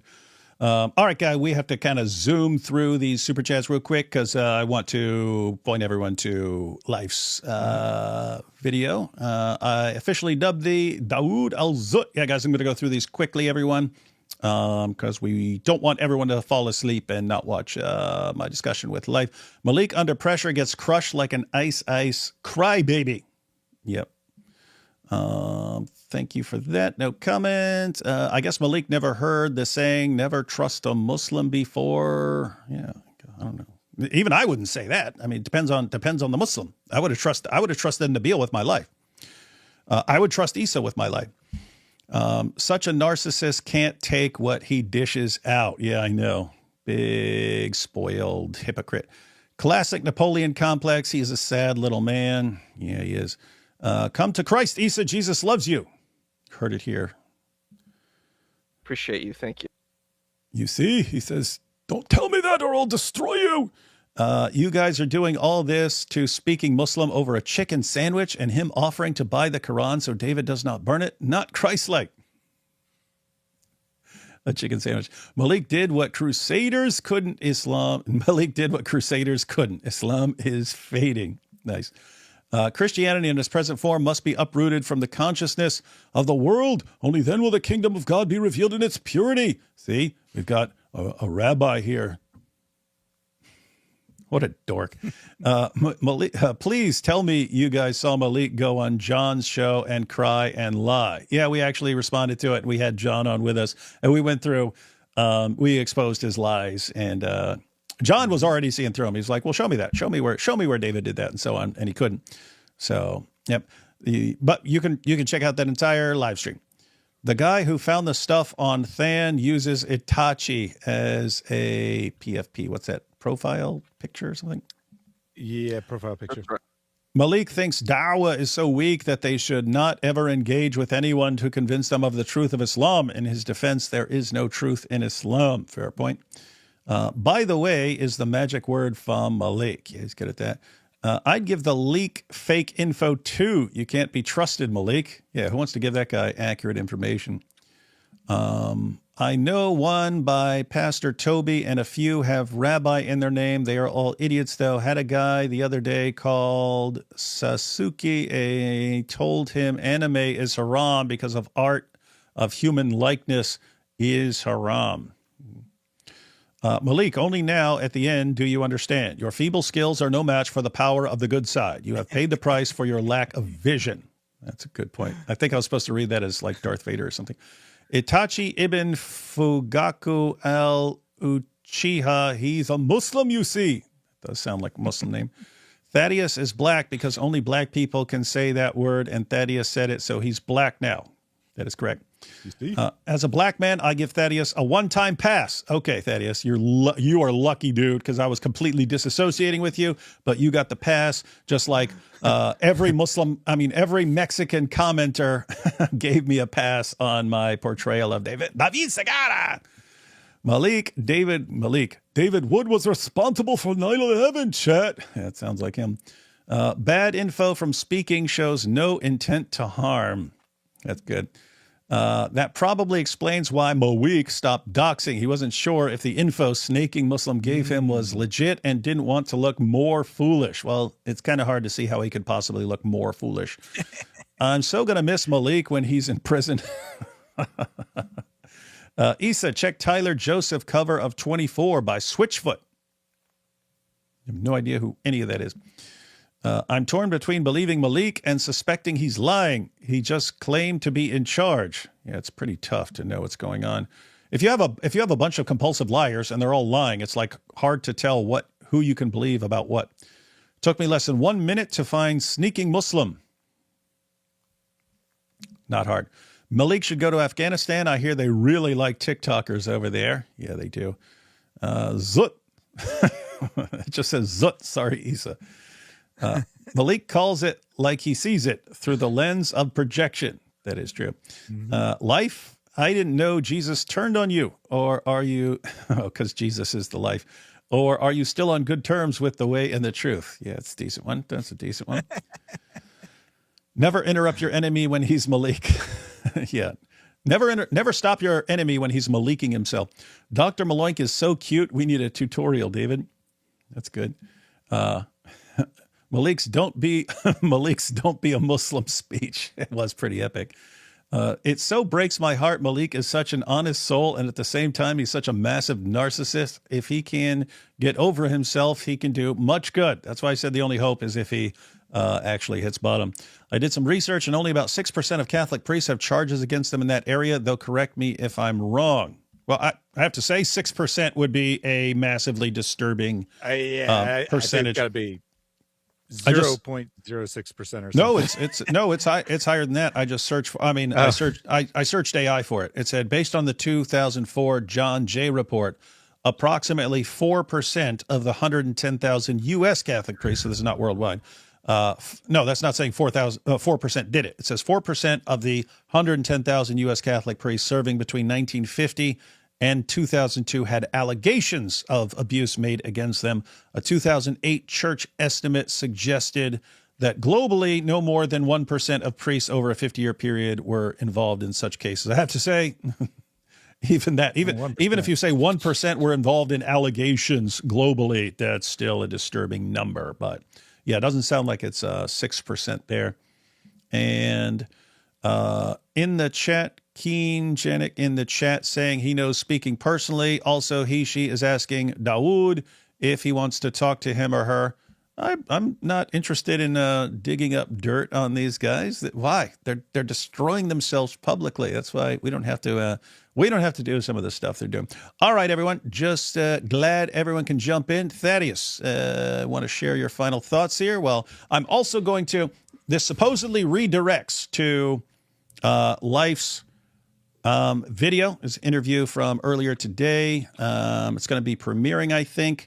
So I'm going to also share it in the chat, just in case for some reason this doesn't work. It's supposed to work, but yeah, I set up a redirect, but I'm also technologically illiterate, so hopefully it works. But Thaddeus, final thoughts on all this stuff? Yeah, Malik, it's been fun times, Malik, for the past 2 months. Very fun. Take your little Ramadan break and then come back and expose all the Dawa guys. We'll give you more attention. I know that's what you really want is attention. We'll give you more attention. Just keep ratting on the Dawa guys, and we'll be happy to give you all the attention you want. Keep it up, man. Keep up the awesome work. Issa, final thoughts on everything here? Wow. I mean, the Dawa drama is something else. It's I don't know. Every time I see it, the more unbelievable it gets to me. I'm like, what is the goal? Is the goal just to make you look really bad? Like when I've been seeing all the debates, particularly against the Islamic dilemma, it's been embarrassing. Every single debate has been a loss, in my opinion, objectively. Hassan Shibli was debating, is Jesus a Muslim? What did he say? He told us, submitting to God means you're a Muslim, so let's agree. Of course, all of them are Muslim. And then IP is like, well, am I a Muslim because I submit to God? No, because your submission is not the right submission. Yeah, you have to submit correctly. You have to submit correctly. And it's like, when you hear this, it's just like, every single debate, it's devastating. And then you see the debate with Jake and Avery, and oh my gosh, it's just lots of chest thumping and just no real engagement and no real honest understanding, like when you're looking at the actual debates. But then when it comes to the background stuff with our good friend Dr. Malik, it's just like, oh, I'm going to dox you because I don't agree with you. I'm just going to reveal your information. I'm going to do things bad. Like that one video that we saw the other day was just so horrendous, where they said they were going to do horrible things to a woman. I said, this is horrendous and evil and disgusting. And this is like the kind of stuff that you're seeing. I mean, like, is this going to make anyone become a Muslim? I'm going to be honest. If I was like an agnostic person just sitting in the background, I'd be so appalled. I'd be so repelled that I would run the other direction. I'm like, this is the character that you have. Like, that's what attracts me. Do you have good character? Do you have good qualities? Is that how your faith, represents you overall? Like, do you give to the, the disenfranchised? Do you do that kind of stuff? That's what impresses me. But if you're like a person who's just like loud, rude, grotesque, like, I don't know, that to me is such a turnoff. I'm like, oh, this is what Islam is. I would run to the hills. If I saw the debates and the chest thumping and all of that, I'm like, oh, this is Islam, I'm done. I'll go for anything else. This is so horrible, so disgusting, so grotesque. I want to have nothing to do with it. And I think this is what they're doing. If this is what they want Islam to be, well, the people are going to run to the hills. They're anti-Dawa. That's what they're doing. No human being wants that. They're prejudiced, misogynistic. Like Thaddeus has been doing a lot of work on the disgusting thing that has been going on with Muhammad hijab and the Misyar marriage. And I went on a chat one time and was discussing it, and they were like, the guy was like, how dare you critique Muhammad hijab? And he had an anime profile, by the way. He's very strong. he's so strong, and how dare you? It's a good dawah. And He's I'm like, very tall. and I'm like, and he's very big. He And has I'm like, he has 2 MMA fights. How dare you? and I'm like, exactly. And I'm like, I don't care. He's doing disgusting things to women. This is wrong. You have to call it out. No, we must protect the dawah. And I'm like, so your religion is the dawah. Your religion isn't humanity and caring about people who are being abused. That's so disgusting. Like, the Christian community standing up for Sister Aisha was such a profound, powerful move, because all these other people are like, I want to hide it. I want to sweep it under the rug. No, you don't want to sweep it under the rug. She was abused. This is disgusting. This is awful. This is grotesque. You need to call it out, because you can't allow this to happen to people in the community. I've been actually talking. It's so sad that I have to hear this. I'm sorry I'm going on a bit, but this is an important point. I was talking to people who work in like women's shelters and stuff, like non-Muslim women who work in women's shelters. Said most of the women who come in are Muslim women. Muslim women are going into these shelters, and that's just horrendous. And this is a testimony of what's going on in the Muslim community. Clean up, get better, do better. And Dr. Malik is right about that. He's 100% right. Be better, do better. Mm-hmm. Don't thump your chest while all these horrible things are going on. Don't do it. Mm-hmm. All right, that's a good point. Hope everyone's listening, and then you have some parting advice for you, Isa. Isa, listen to Malik. Don't be a Muslim. And you have wait until Isa finds out about Islamic history. Isa knows quite a bit. He's just Sufi, man. It's Sufi. He thinks differently from everyone else. All right, everyone. So we're all going to go over to, I'm going to share the link now, but supposedly this redirects, and it's redirecting to the premiere of my discussion with Life. He wanted to actually interview and sort of get to the bottom of all, kind of give a timeline and so on. What started all of this? What's the thinking behind it and so on? Because lots of people just, they don't know the background. They just see someone, ripping up a Quran, stuff like, what's going on here? This is messed up. So anyway, we had a nice long discussion going back through the entire history of it. So I'm sharing the link now.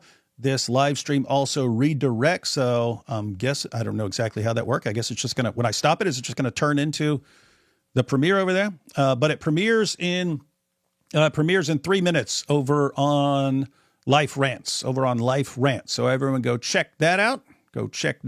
And we'll see you again real soon. Have fun, everyone. Go check out that video. We'll have more to come soon. And we're gonna miss you, Malik, if you don't say anything else through Ramadan. We'll miss you. But come on, don't be a coward. You know you got some stuff to say. Time is short. It's almost Ramadan. Do it. Talk to y'all soon. Let's see if this thing works.